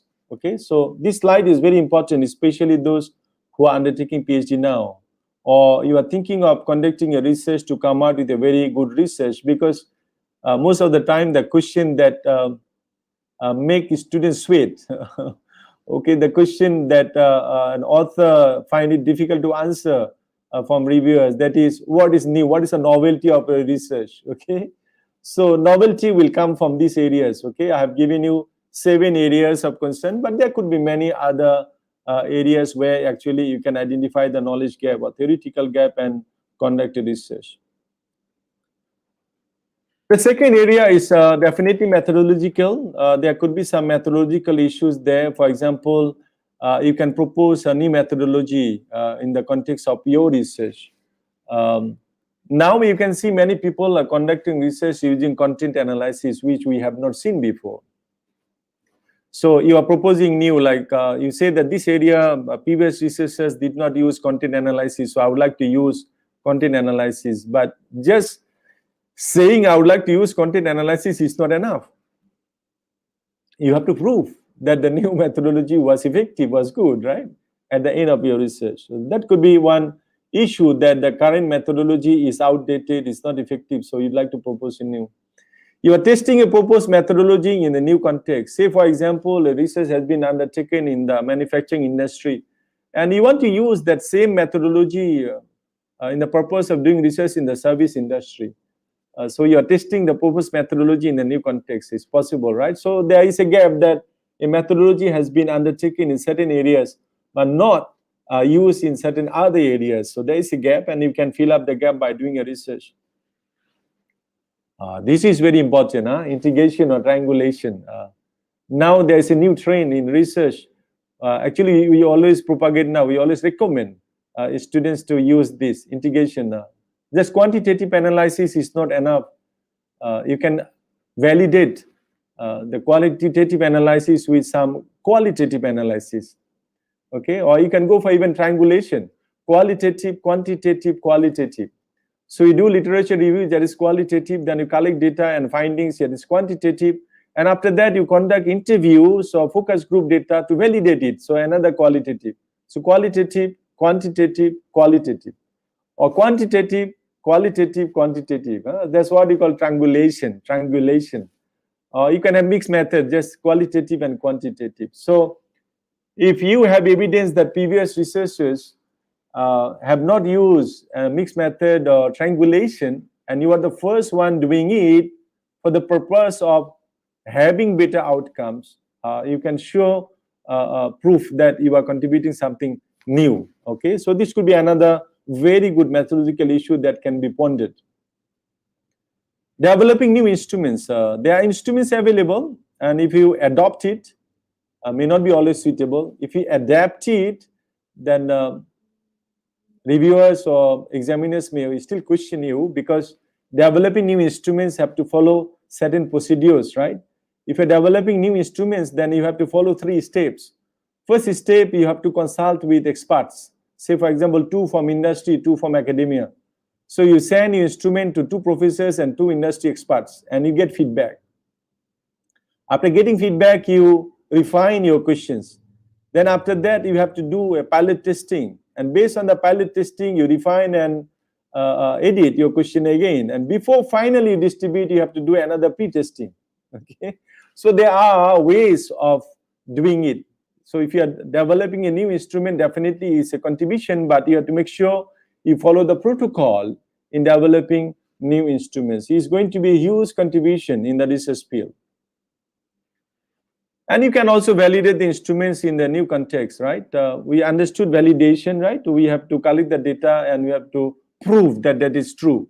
So instruments being proposed by some other researchers in different country and different contexts, and if you are doing in your country in a different context, then you have to validate it. If you do that and you claim that you have validated the instrument and you found to be useful, there's also a good contribution. So that gap can be identified from those areas also. Now, let us move into industry, practical or contextual issues. That's where most of the PhD students are very poor, I would say. We always focus on knowledge gap or theoretical gap because it comes from research papers. We often forget to look at the industrial issues that is bothering the industry, because the reason we do research, our outcomes will be used by the industry. Our outcome must have some implication on the practices, existing practices in the government, nation, society, or the world. So we have to look at the industry or the context or the premise of research.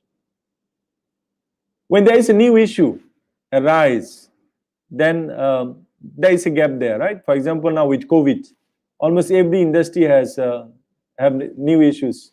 So we can take up that. So the gap could be there, right? We can identify gap from new issues. Adapting or adopting policies from other industry or community. You can see, you can notice that an industry not really having good policies. So they are looking for new policies to be adopted or adapted in order to improve the performance of that industry. Then what we should do, we can do a research. We adopt those policies, put them in our data instrument, and we do the analysis and we prove that these policies is effective and useful for this industry. That could be also another area you can identify research gap. Changing mindsets. People, we all have our own mindsets, and it's very difficult to change, right? And when we cannot change people, we always argue that if you cannot change people, change yourselves. But when you do research, that rule may not apply, because the reason we do research because we want to change the mindset of the people. So if you are seeing that certain things are very important in your research, and then you find that the industry, certain things are not good, the kind of mindset people have is not good. Employee got to change the mindset, or the suppliers have got to change the mindset, or the general masses, citizens of a country got to change the mindset. Then that could be a gap, you know. So we identify that gap, and the outcome of research will help us to change that mindsets.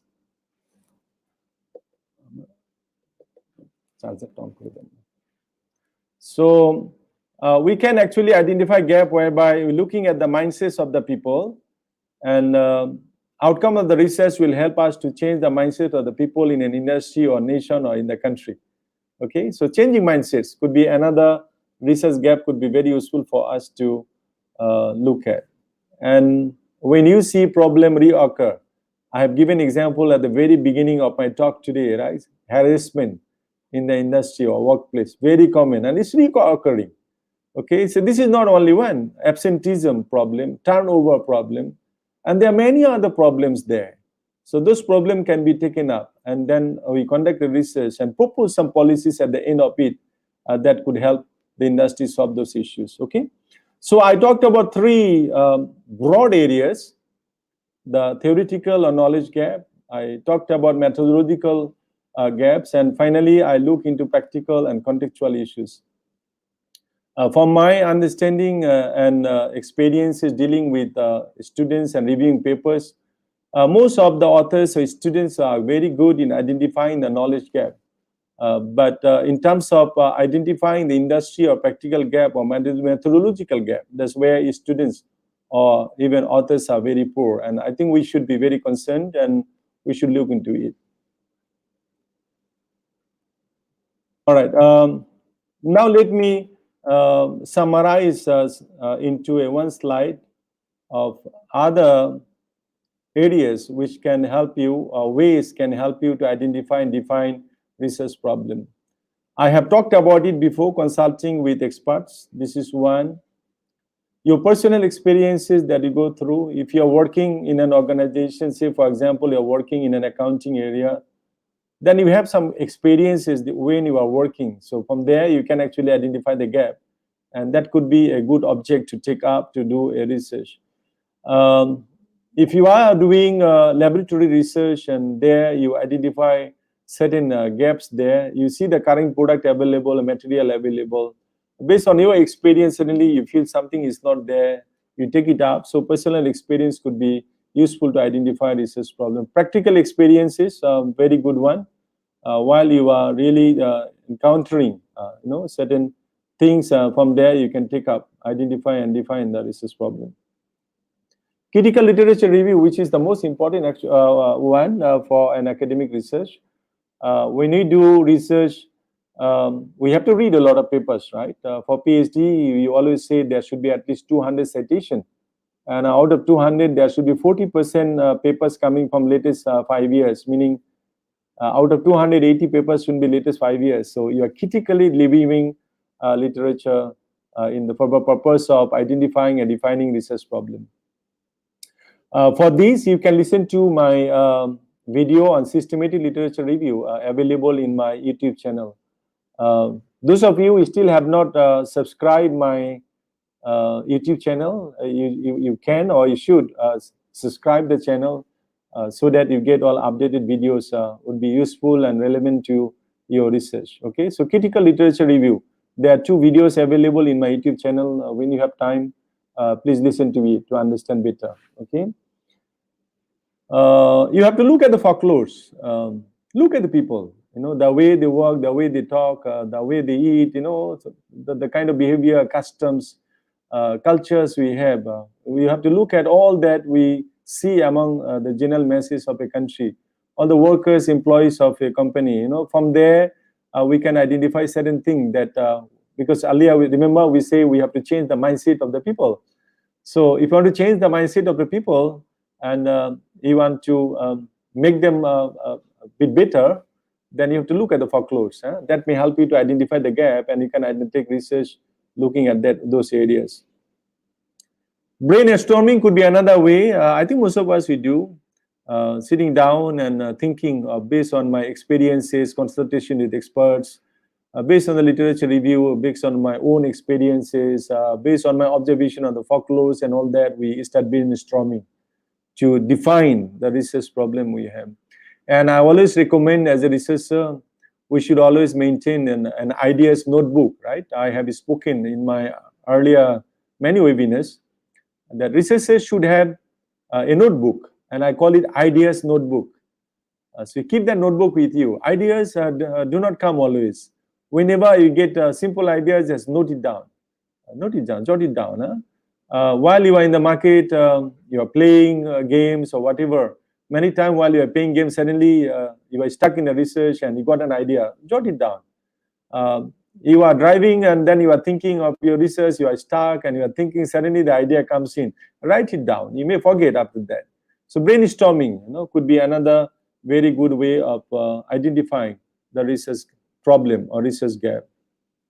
Previous research have spoken about it. Existing theories have spoken about it. Social issues, there are many social issues there.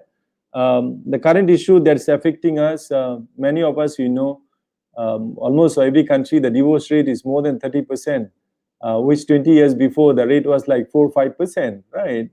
So it's not only 2% breaking up, it affects many things in the society.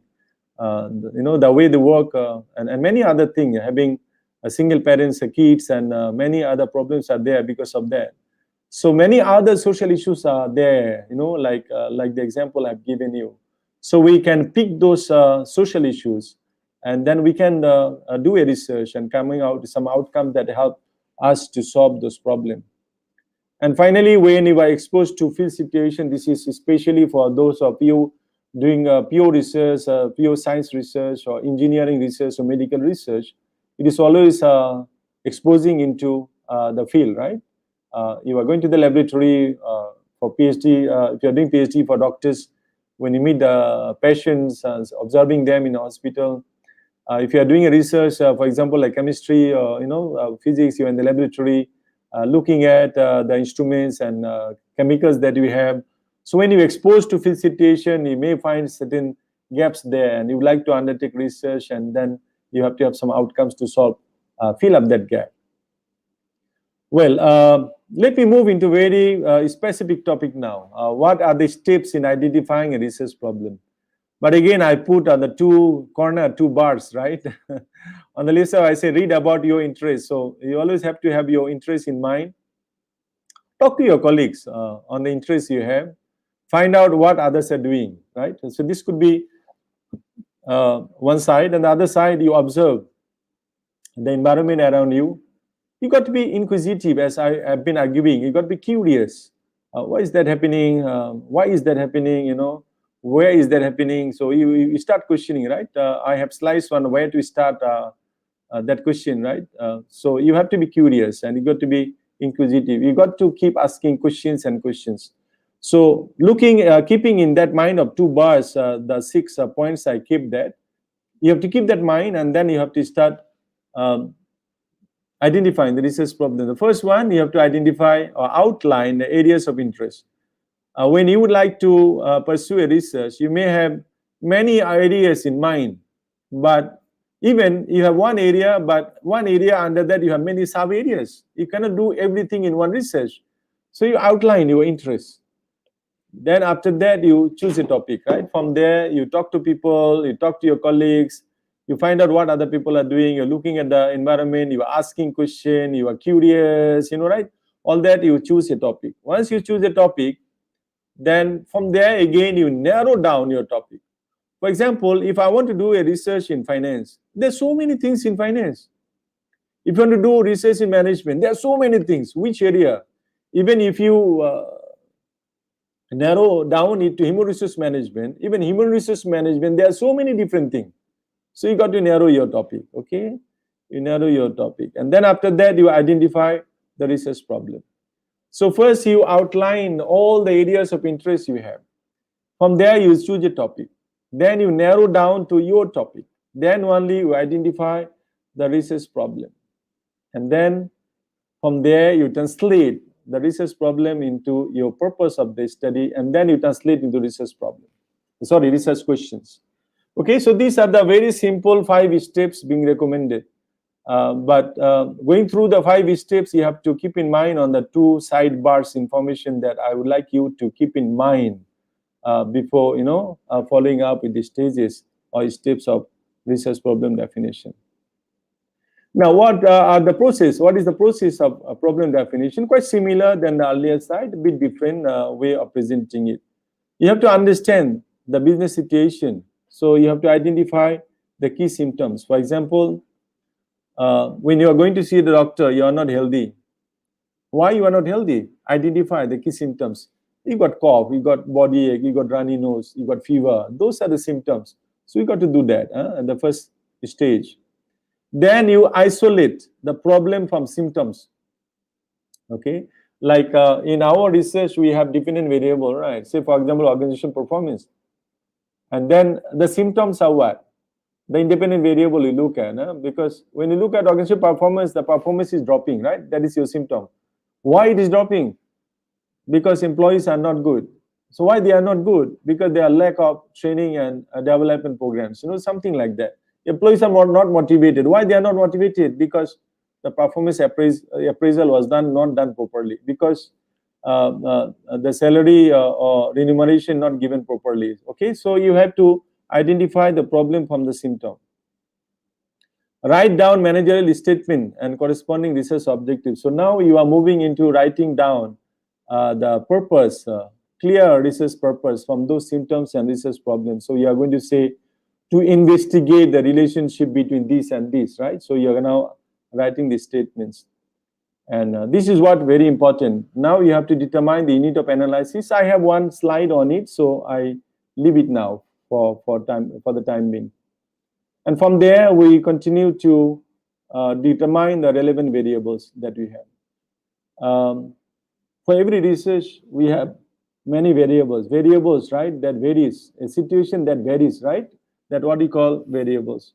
So when we undertake a research and we do literature review, we may find out many variables, but then again, we have to make sure we choose the most relevant one, most suitable one, based on the root, the problem that we identify. You have to go to look at the root of the problem, and then we have to find the relevance of those theories, and we pick them up. And then finally, we will translate them into research questions, research objective, and research hypothesis. Okay. So we are looking at the business situation. We identify the symptoms and problem. We look at their relationship, isolate them.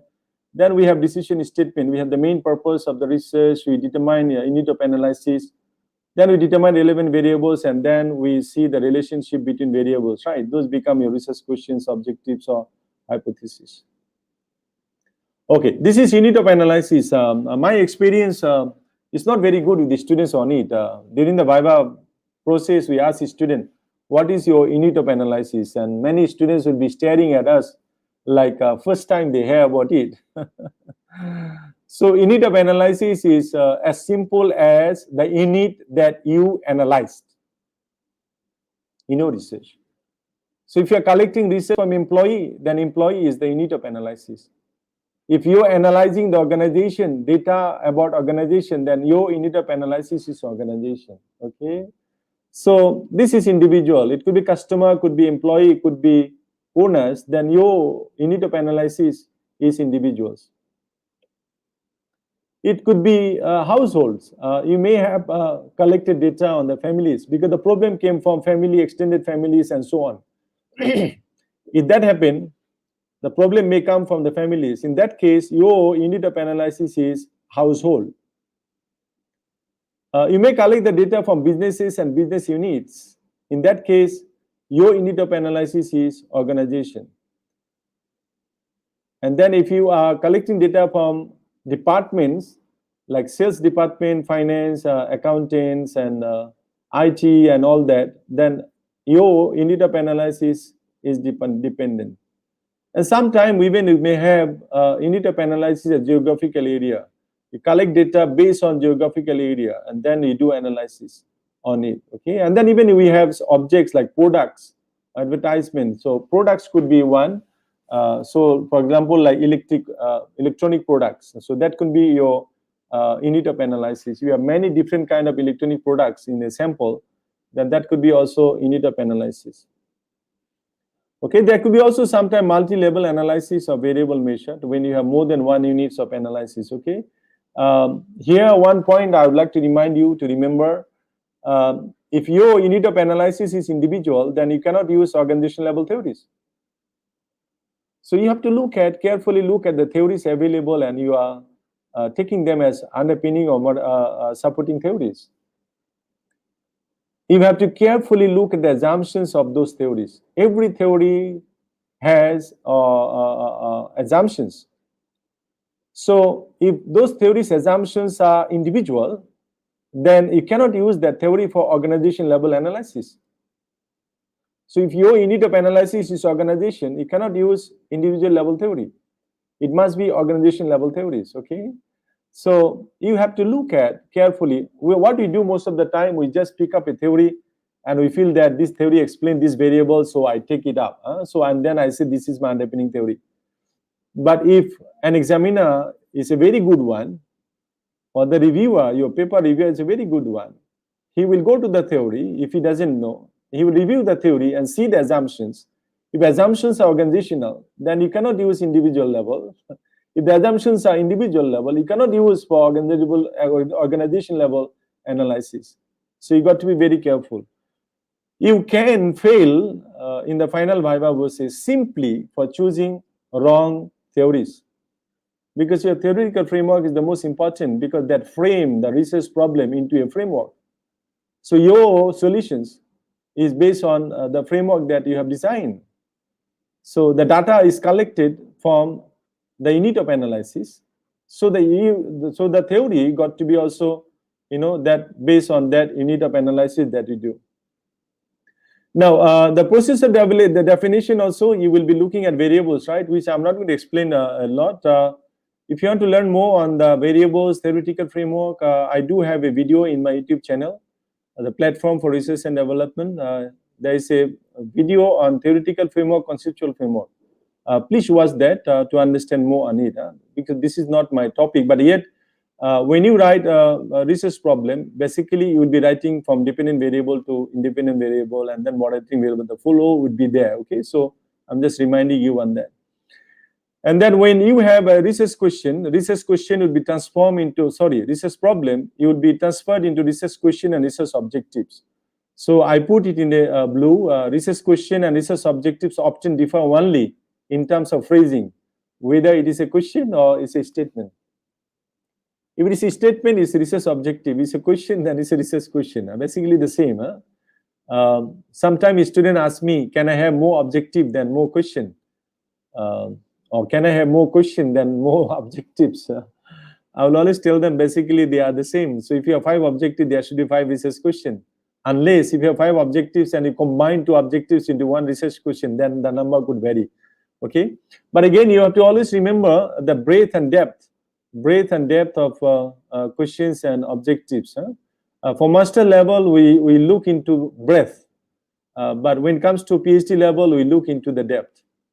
If you're writing a good paper and you want to publish in a good journal, then it is the depth that we look at, not the breadth. Okay, so breadth would be more descriptive kind of a study. Depth is more exploratory, explanatory, or predictive type of a study. So you got to look at carefully whether you want the breadth or you want the depth in your research. Skip, it is in my video available in the YouTube. Please watch that. Now, the next question is, how much time should I spend on problem definition? This is a very common question, right?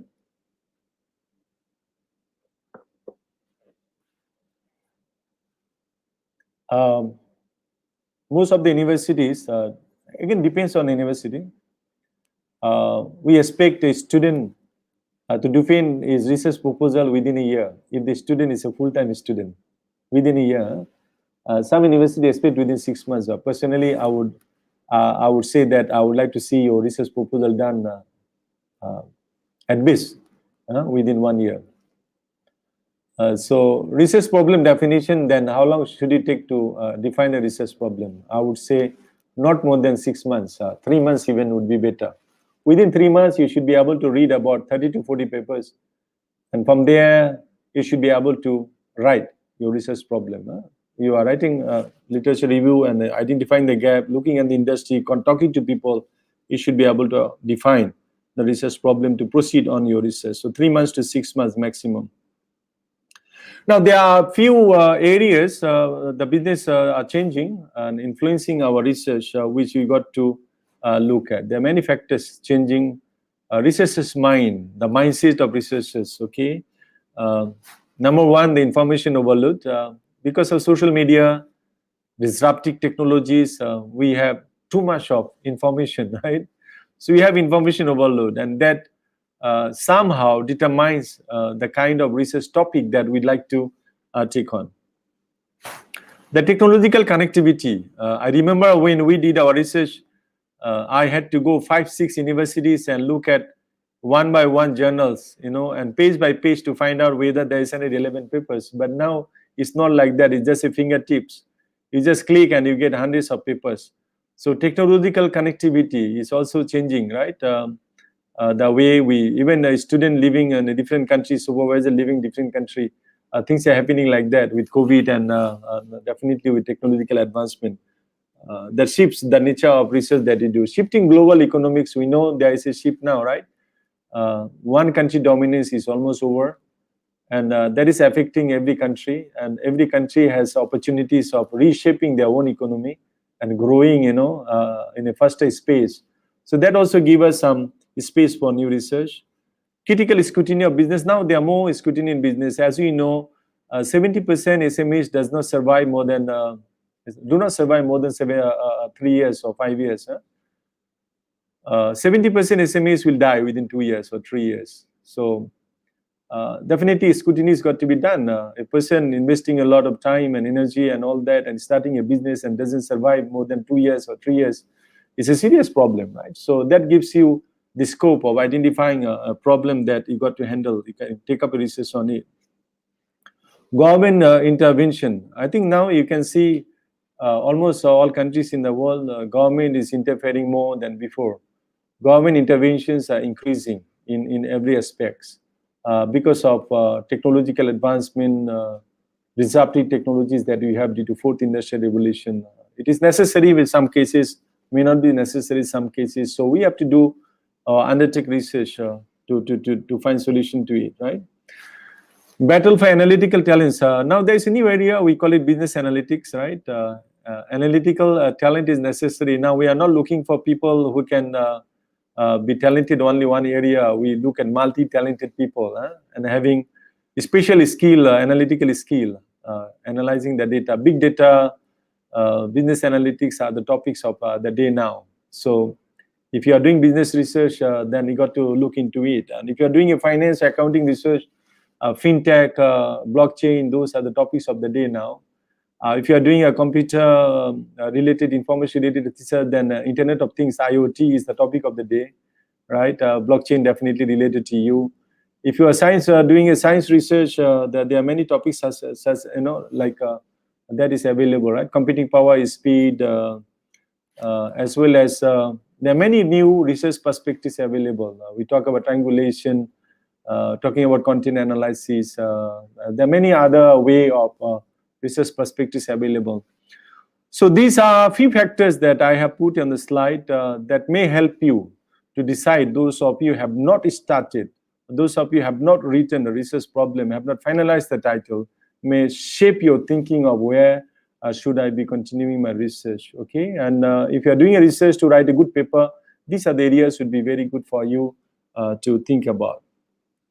So this is some explanation on the research areas, which I'm not going to explain. I'm going to leave it for you to read, as the slides will be available in my YouTube channel. Just beneath the video, we will provide a link for you. You will get the slides available for you there. Okay, so these slides are for you for your own reading. Now, this is one of the very important thing that is happening now, social media. I don't know how many of you spend how many hours, but definitely almost all of us, we spend few minutes or few hours every day with the social media. Many of us, we talk about negative side of social media, but there are many positive things in the social media. There was a company wanted to come out with the sources for dogs, because there are many countries, dogs are the very favorite pets. Almost every house they got a dog. So for the dog, they want to produce sources for the dog. And this company, they take up the research using the social media.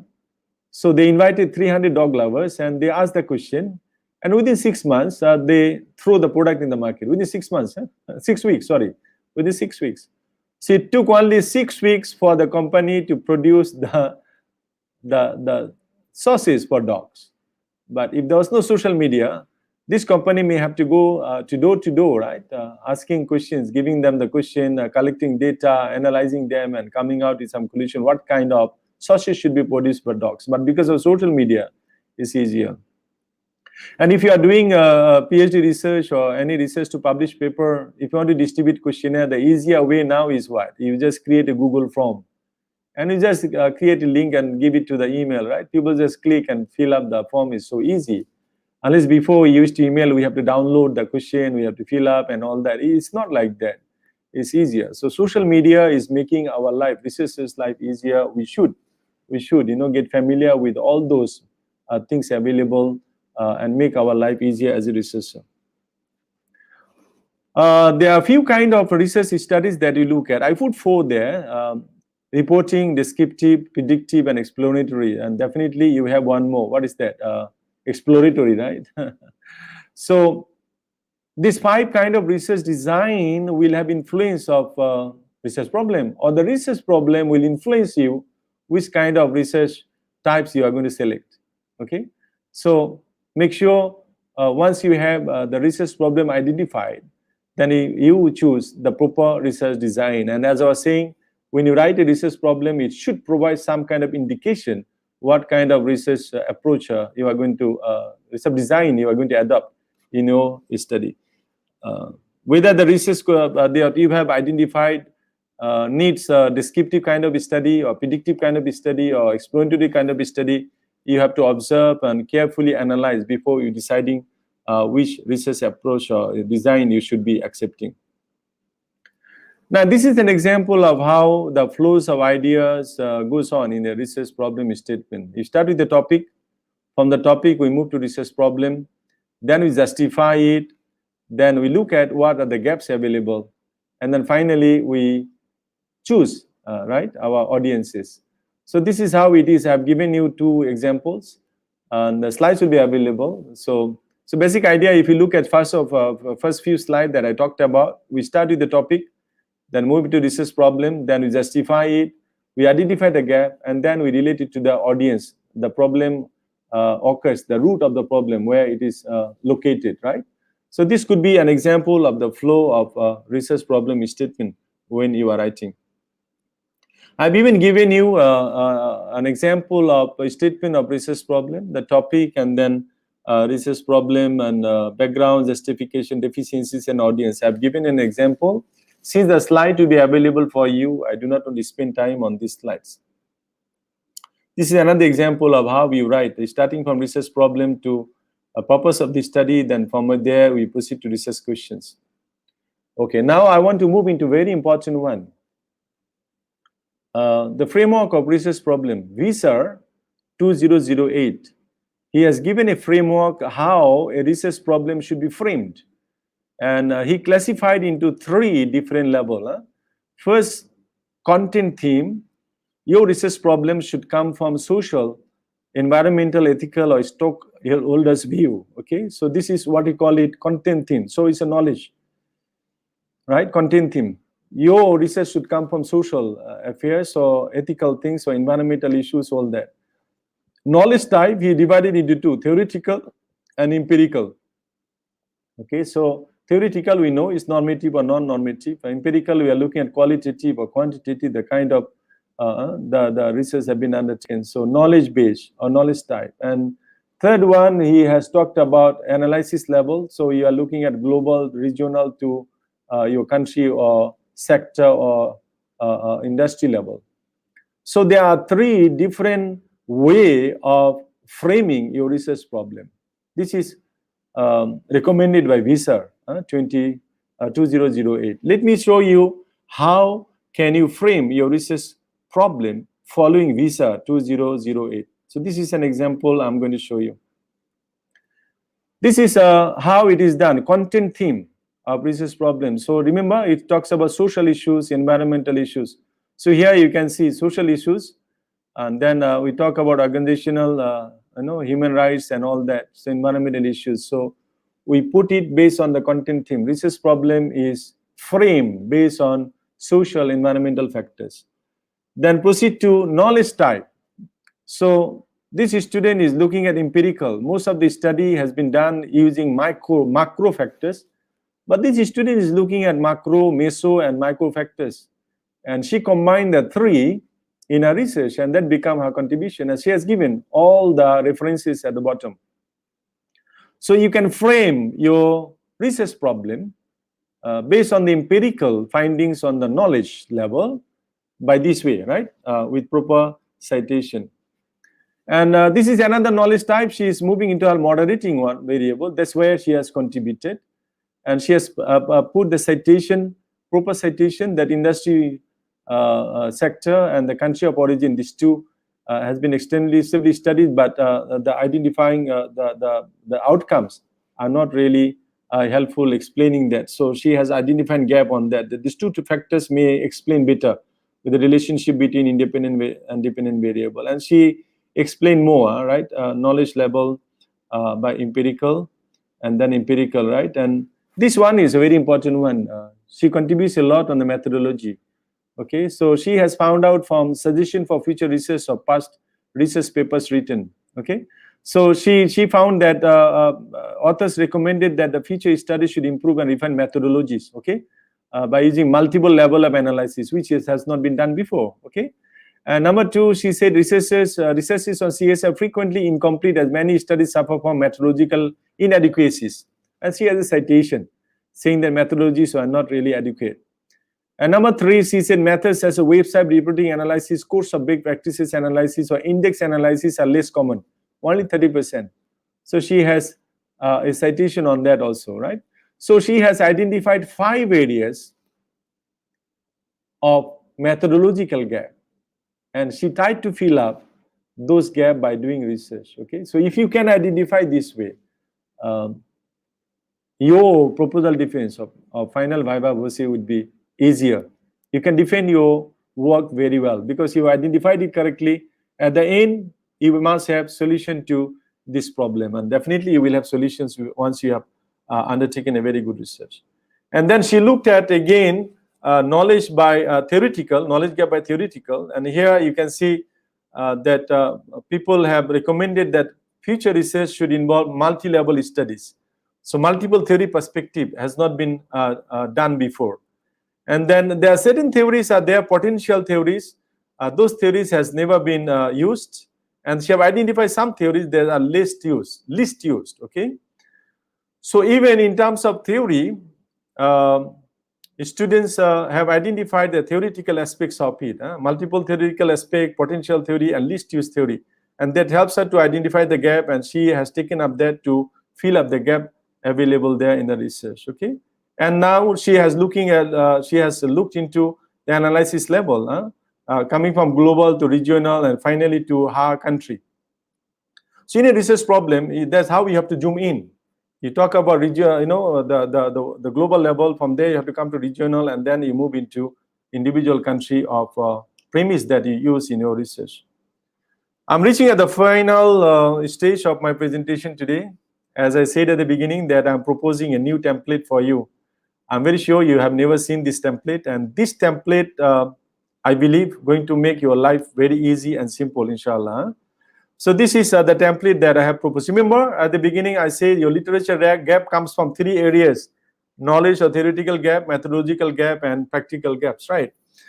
So this is a PhD title, a real PhD title, Effects of Human Resource Management Factors on Organization Performance of Garments Industry, Workplace Safety as a Moderator. So if you look at the title, we know the dependent variable is organization performance. So your main problem is organization performance. So here you have to provide evidence and data from literature and from the industry to prove that this garments industry really have organization performance problem, okay? So that's the main problem. And then you divide into sub-problem. So for him, his sub-problem is human resource management practices. Based on his literature review and his understanding from the industry, that it is the human resource practices that is affecting the organization performance, okay? So under the human resource practices, you have identified 4 issues: recruitment and selection, training and development, performance appraisal, reward and benefits. That's how you should be framing your research problem, okay? So your main problem, then you divide into sub-problems. And his sub-problem number 2 is workplace safety. He has identified another one, which he used as a moderating variable. He argues that workplace safety is a factor which had been understudied, and that play a very important role between the relationship of human resource management and organization performance. Okay, I personally believe this template would be very useful. Will clarify your understanding of how research problems should be framed. And this student doesn't have any methodological issues, so he put no issues. But he got a lot of industrial or practical issues. So the main problem in the industry is labor unrest, because it's garments industry. A lot of people works there, hundreds and thousands of people works there. But under that, he had many issues: dissatisfaction, labor strike, vandalism, employee turnover. So you can see how we identify the gap. Here is the main problem: organization performances. And under that, you have sub-problem 1 and 2, whereby we identify the issues. And we have contextual or industrial issues, whereby we identify the 4 issues. And this is very common. I think many of you are sitting here, already completed PhD, as I see the form. During the proposal defense or final viva, you to try to answer the question, what are the issues? What are the issues? It's very common. If you put this slide on the screen and tell your examiner, this is my problem, these are the sub-problem, these are my issues, that question will not be raised anymore. I'm very sure will not be raised anymore, okay? I'm going to give you another example, more details. This is another study of finance, financial risks, business risks, and firm performance, right, or firm value. The moderating role of financial innovation. So the main problem is the firm value, that is his dependent variable. And he said the banking sector has been witnessing a significant decline in earnings and profitability in recent years. So he's talking about the firm value has problem. So that's the main problem. So what is causing that problem? For him, he has identified through literature review and industry consultation, financial risks and business risks is the main problem. And under that, he has 6 issues. Credit risks, liquidity risks, operational risks, solvency risks, variation in revenue, and credit crisis. So these 6 are his independent variable. Firm value is the dependent variable. And his sub-problem 2 is financial innovation. That is his moderating variable. Okay? So he strongly argued and established with the citation that financial innovation would be an added factor, okay, to improve the firm value beside financial risks and business risk management. So that is his main problem, okay? And he got no industrial issues, but he got many practical issues also. You can see the main problem is poor management of risks. And under that, he has 4 issues: higher non-performing loans, weak liquidity management, high level of fraud and weak internal control system, inadequate capital. So if you put these 2 slides, this slide and this slide, during your proposal defense or final viva, I strongly believe that you will have very few questions on your research problem. Because most of the time the questions are, I cannot find your research problem. Your research problem is highlighted. You fail to shine your research problem. So that kind of comments should be always there from the examiners, your supervisors, as well as reviewers of papers when you submit for publications. Okay. So this template, what I prepared for this webinar, first time I have come out with it and proposed, and now I have described to you. I hope this slide and the talk that I've given to you would be very useful. I have to stop here for today's discussion. After this, we will move into question and answer session. I will stop sharing. Since we are using the StreamYard, what we will do, we will take 6 of you in with us live, and then we listen to your question, and I'll try to answer the question. So we are going to provide a link to you now. You can, of course, there are so many of you. You can't, everyone cannot join in the session, right? Live. So we will only take 6 of you at a time, and then I will try to answer the questions that we have. Give us a few minutes. We will give you the link whereby you should be able to join us live. Okay. Brother Maruf, can you please come to the sub? Can you come to the?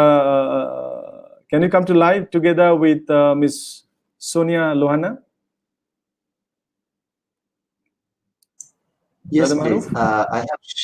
I have shared in the comment box already.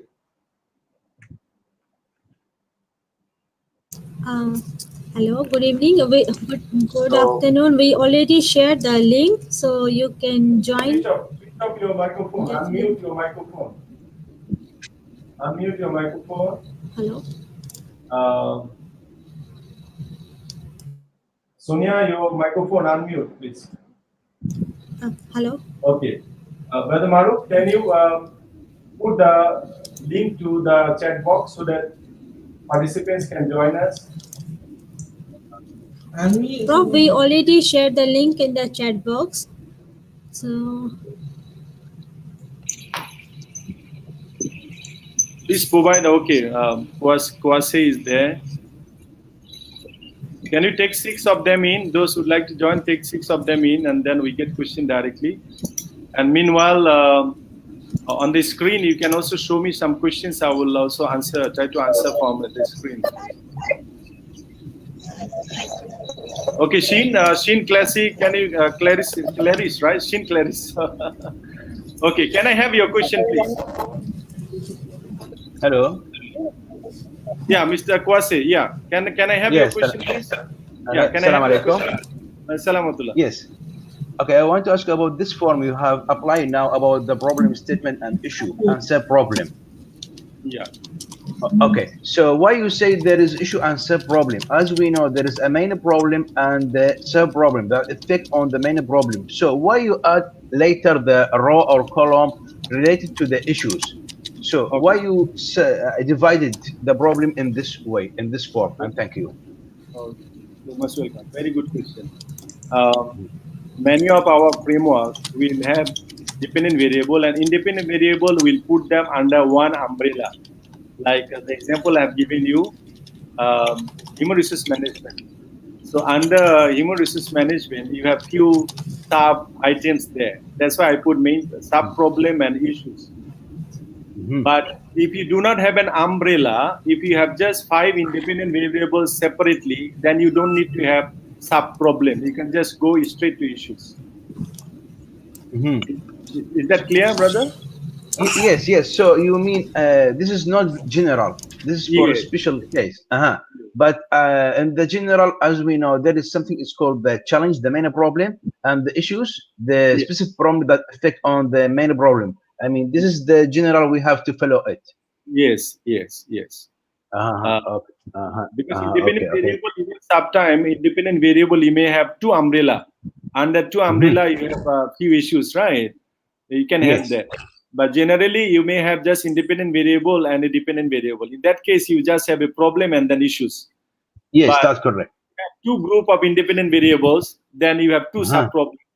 And then you have one moderating variable, another sub-problem, all right? So then you will have different issues. And is that clear? Very thankful. Yes, very thankful, Victor. Very thankful, Victor. Brother Ibrahim, can I have your question, please? Unmute your mic, please, Brother Ibrahim. Prof, someone mentioned that the stream room is full, so they can't join. Okay, I think Kwasi has left already. Brother Maruf, can you take in those requests coming? You have to take in. Okay. Brother Ahmad Sabri, can you raise your question, please? Please tell me your question. Please unmute your microphone, Brother Ahmad Sabri. Assalamu alaikum, Doctor. Assalamualaikum. I want to ask you about how can extract the gaps in the researcher.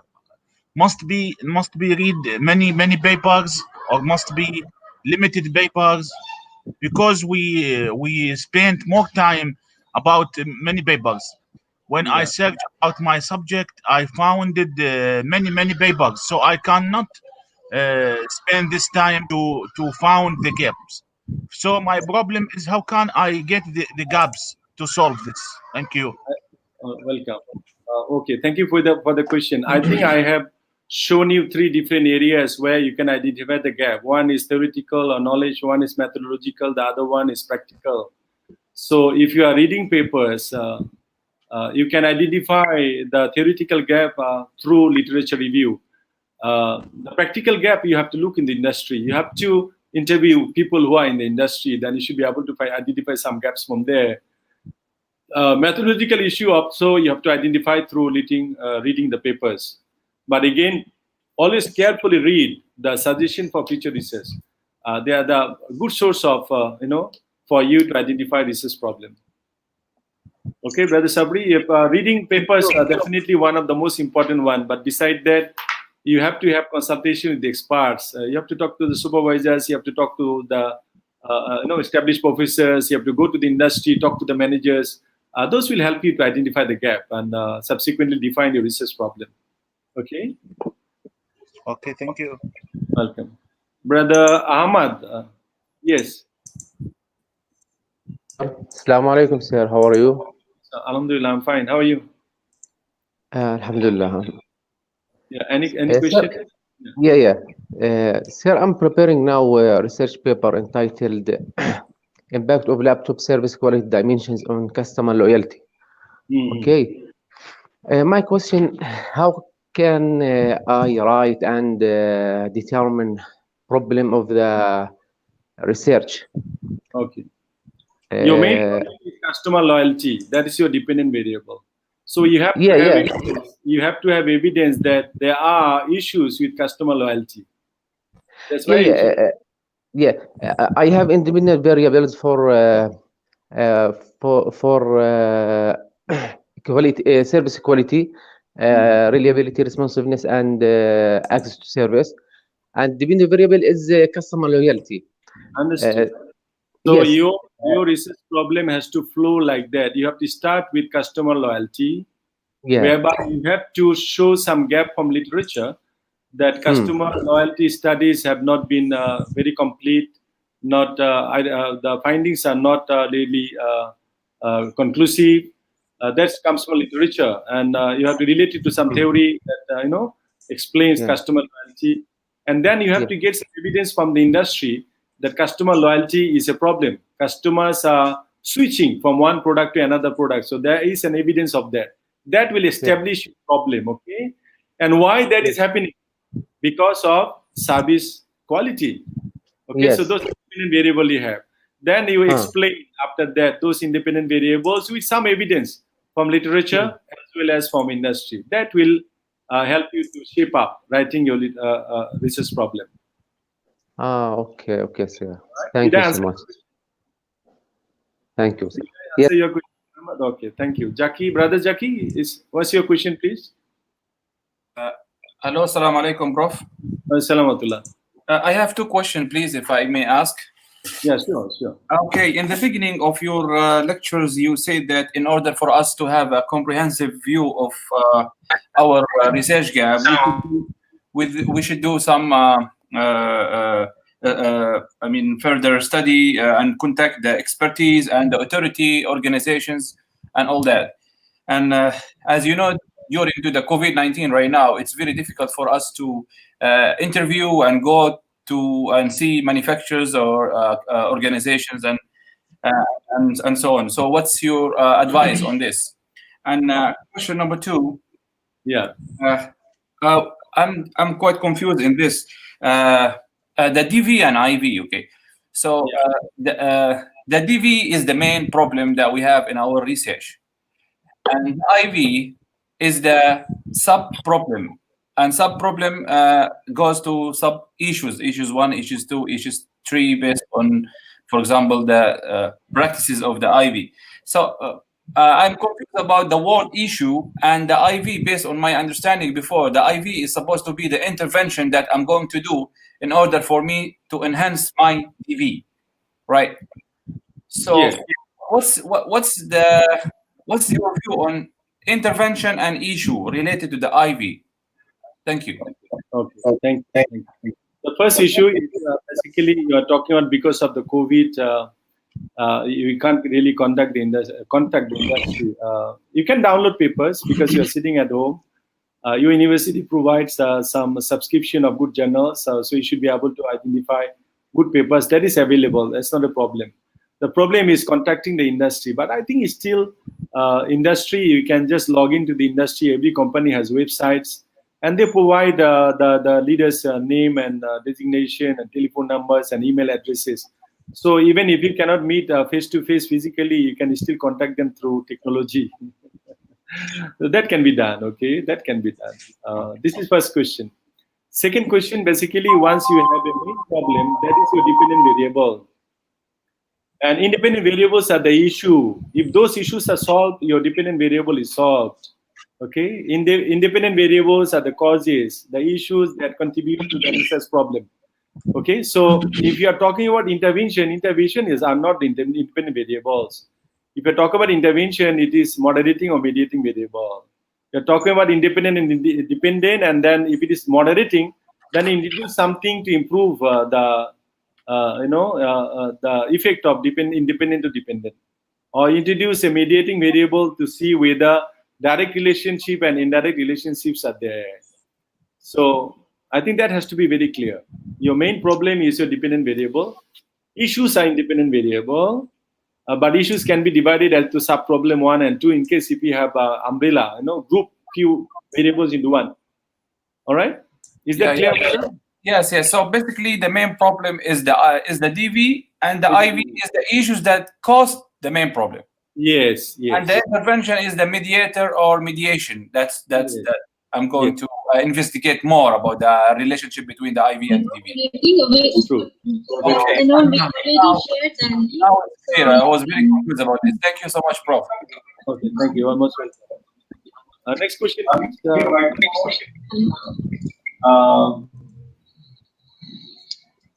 Yes, microphone. Hello. Okay. Brother Maruf, can you put into the... Sorry, there's a technical mistake, but it's okay. Brother, Sister Amelia. Yes. Sister Amelia, can you ask the question here, please? Sister Amelia, please switch on your microphone. Unmute your microphone. Unmute your microphone. Kwasi is there. Can you take 6 of them in? Those who would like to join, take 6 of them in, and then we get question directly. And meanwhile, on the screen, you can also show me some questions. I will also try to answer on the screen. Prof, can you give me the 2 minutes? I want to share something about the e-certificate, because we are sharing the link in the chat box, but many of the participants cannot see the link. So now I'm going to share the link in our Telegram group, so you can fill the form from that group. Okay. Brother Maruf, can you put the link into the... This is Telegram group, but the feedback one. Okay, this is the one. Yes, Prof. Sir Maruf, can be shared the link in the Telegram, in the YouTube chat box, because from our side, the respondent cannot see, the participant cannot see our link. Can they see now? I think it is there. Yeah, is that okay? Keep it like that. Participants, can you please follow this link and fill up the feedback form so that we can provide you the e-certificate. Those of you have registered, the problem is many participants, they register, but they do not attend the session. So if you do not attend the session, we can't give you the cert. So please fill in this feedback form so that Ms. Sonia can prepare the certificate for you. Okay, sister, can you please ask your question, sister? Sister Amelia? Can you unmute your microphone and ask the question, please? Sorry. Okay, can you hear me, Prof? Yeah, it's a very interesting session. It's will be very benefit for us as a PhD student. My straight questions, you explain us the example of a main problem is the same as dependent variable. Am I right? Yes. Can we say that the sub-problem, can we say that as it is independent variable? Can we say that? The sub-problems are independent variables, yes. Okay. Thank you, Prof. Adnan, Brother Adnan, yes, you have a question? Brother Adnan, can you please unmute your microphone, Brother Adnan? Assalamu alaikum, sir. Nice to see you again. Yeah, same. Saw you before. Prof, I have two questions. Yeah. One is that when we find in literature that there is no unconclusive evidence for any hypothesis or thesis or theory, and when we are going to redo it, would it be considered as reinventing the same wheel? Would we do our PhD level work on this, because the examiner may not ask that. It's like you are doing again the same work which is previously done, or just testing the same theory which is previously done. And my second question is the use of moderating and mediating. How could we select a variable to be a moderator, and how could we go to select as it is a mediator? Thank you. Number one, research have been done and there's no conclusion. Then it's a problem, right? The gap is there. That's why you are taking up a research to fill up that gap, to provide some conclusive evidence. So it could be the same research that people have undertaken before, but again, you are providing something new. So it is very important. You have to do it. So examiners cannot question you on that, because still you are showing something new. The second question, you have to listen to my video available in YouTube channel, Theoretical Framework, Conceptual Framework. Today's topic is basically on research problems. So mediating, moderating. You know, Baron and Canis paper is there. There are certain prerequisites there for a variable to be mediating or moderating. Peter and Hayes also has paper on it. So you have to read those papers. And if you have to understand it better, please listen to the video available in my YouTube channel, Theoretical Framework, Conceptual Framework. Okay? Thank you. Okay, thank you, Prof. Brother Maruf, he's online. Yeah. Can you please ask your question? Those of you who came online, please. Please unmute your mic, please.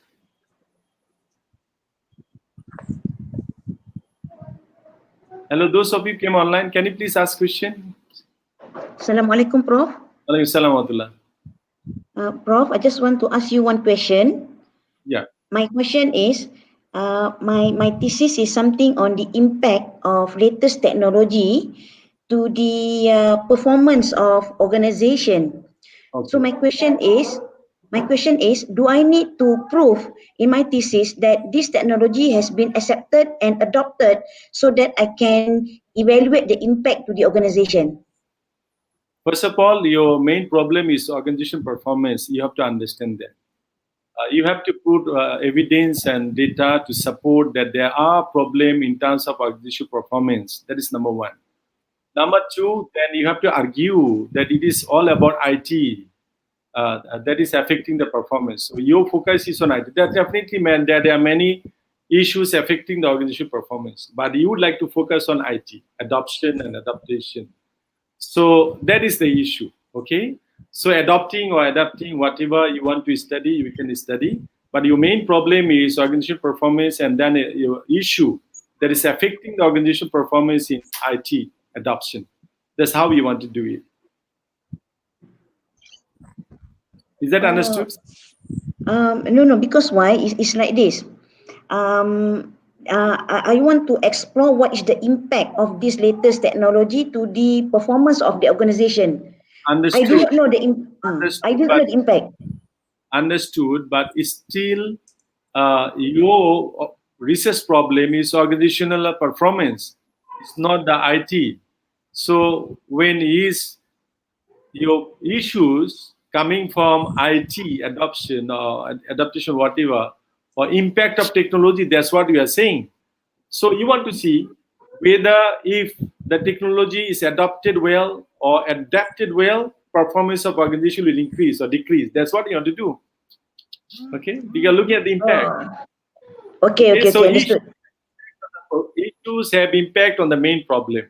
If issues are solved, the problem is resolved. That's what we are looking at. You have to look at from that way. Okay, sister? Okay. Thank you, Prof. Okay. I think we just take one more question, Miss Sonia. It's already like 1 o'clock. So we take one more question, and then after that, if you have anything from the screen, we'll look at that. There's one question on there. It says, can you combine knowledge, theoretical, methodological? We'll have the definitely. Emmanuel Kama, if your research problem can be resolved by 3 different issues, and issues coming from knowledge gap, issues coming from methodology, and issues coming from definitely you can combine them.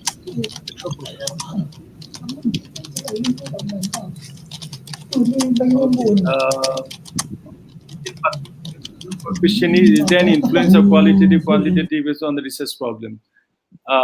Yes. Basically, it's not that qualitative or quantitative has any impact on research problem.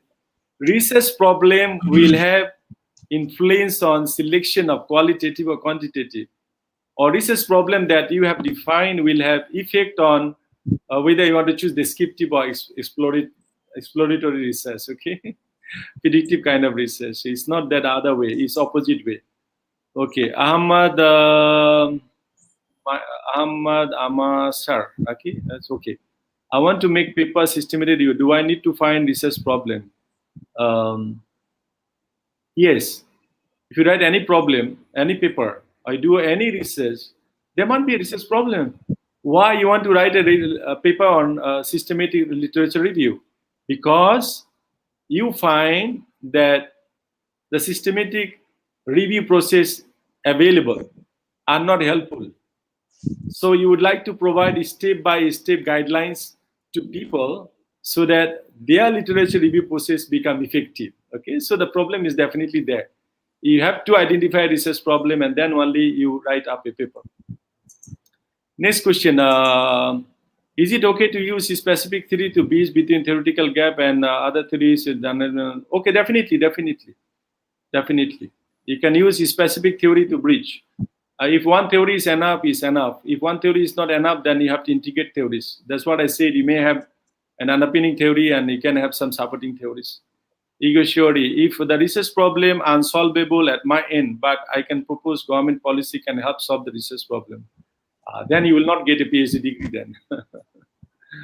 If you have identified a research problem, at the end of it, we'd like to see the solution. If you are writing a paper, yes, you can write a paper by small research showing that this could be some other way out to solve this problem without providing the solution to the problem. Should the problem statement being from reality or from a previous? Both. Your research problem statement should be written based on literature gap as well as the evidence and data from the industries. These two should be combined. Otherwise, your research problem is going to be questionable. So just literature gap is not enough. You have to combine with data evidence from the industry, the premise of research, okay? Yazid Al-Kusa, okay. My research conduct to develop a new system of vision infection. I need to test the system on a model that comes from the experimental area. Is it possible to validate without experimental? I'm not from the research area that you are talking about, but it looks like you need to have experimental research. It looks like, okay. All right. Yes, a sister inside the box, Dr. Gita. I said Professor Dr. Gita. Okay. Prof, any question for me, Yes, Prof? hi. Hi, Prof. Hi, Prof. Aminul. Nice to. Can I ask you a quick question? Yeah, Professor asking me a question so difficult. It's going to be. No, it's not a difficult question. Okay, I heard just now you were saying that we can get the issue also from the industry, right? So how do we cite it in our research problem then? If we Yeah, Prof. Basically, that's why I'm always saying that you have to have data and evidence. Data and evidence. Say, for example, a practical problem. Turnover is a problem in an industry. Then I have to show some example, some data from a company or a few companies which are available. The turnover rate in the industry or company. This is one example. If we talk about deficiency in training and development, there could be some data also available, how frequently the companies are conducting interview. And in Malaysia, if you conduct training, you can claim that money, right? You can claim if you are conducting the training. So that opportunities are there, but yet not many industry really conducting training. So that kind of evidence can be always collected from the industry. So that's what I mean. You need to have some evidence and data. I have read many theses. Students are talking about industrial practical issues without any data, which is not acceptable. So they must have some kind of evidence and data that shows and prove that there are problems and issues. All right, Prof? Your microphone is off. Your microphone is off. Thank you very much. It's very clear. Thank you. All right, Prof. Thank you for joining. Thank you for supporting us. Okay. I think we take the last question, Brother Maruf. We can take one more person in. That would be the last one, face-to-face question. Okay. Maitham Kabel Hamza. Brother Hamza, can you unmute your microphone? Yes. Assalamu alaikum, Prof. Yes, I'm hearing you. Thank you very much for giving this presentation. So I have just one question. If I modify the methodology, if I put something, a new thing in my methodology, so can we say name it as contribution or part of like novelty? Okay. Thank you very much. First of all, you have to prove that the current methodologies available and used by researchers is inadequate, not sufficient. Then only you have to propose a new methodology. If no methodology available are enough, adequate, then why should you come out with a new methodology? Okay. So if you can prove that the existing methodologies are not good enough, not adequate, then definitely you can use any methodology. That will be your contribution, and that contribution will entitle you to get a PhD degree. Okay, thank you very much. Thank you. Okay. So, Ms. Unia, I think it's time. We took almost 2.5 hours time. I hope the participants have benefited from the deliberation, explanations, examples given, and I have also shared a template. I hope and believe that participants will be finding your framing of research program easier with the template that I have provided you. If you still have some questions and questions, you can always contact me. We will upload our slides in our video YouTube channel. You can download. That's where you will have my email address. You can email me directly. My WhatsApp number will be there. And Ms. Unia has created a Telegram group.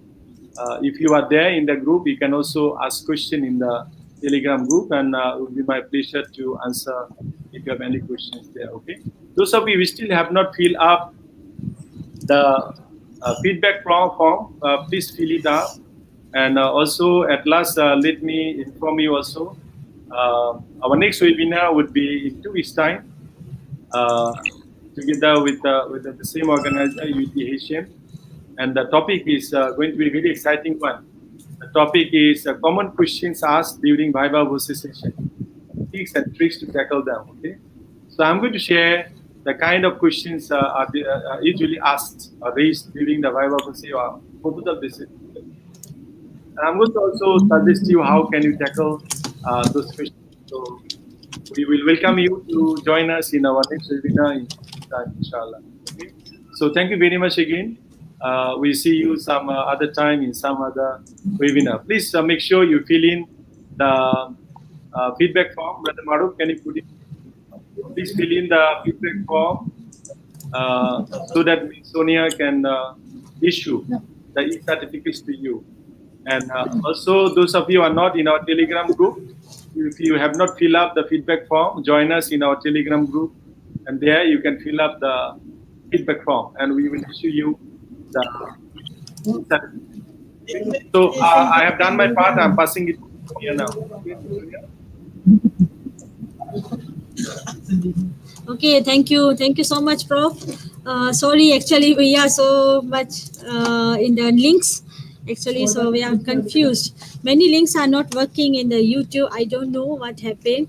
but we try our best. Okay, thank you once again, Prof, for the great presentation. It was pleasure to have you with us. So this concludes the webinar. Thank you, Prof, and thank you everyone for attending this webinar, the research problem, the math, and the mystery. So we hope you have learned and enjoyed this presentation. If you have any other questions or any future collaboration, you can contact us through our Telegram group, or I'm going to open the communication so you can easily talk with us. So once you leave today's webinar, you will receive a feedback link on the presentation. We will appreciate if you would complete that and will provide you feedback. You will also receive a follow-up email within 2 or 3 weeks with a link to view a recording of today's webinar, slides of webinar, and also the e-certificate. So thank you so much on the behalf of the CGS and the GSA UTHM and our presenter. Thank you for joining us today and have a great rest of your day. Thank you. Thank you so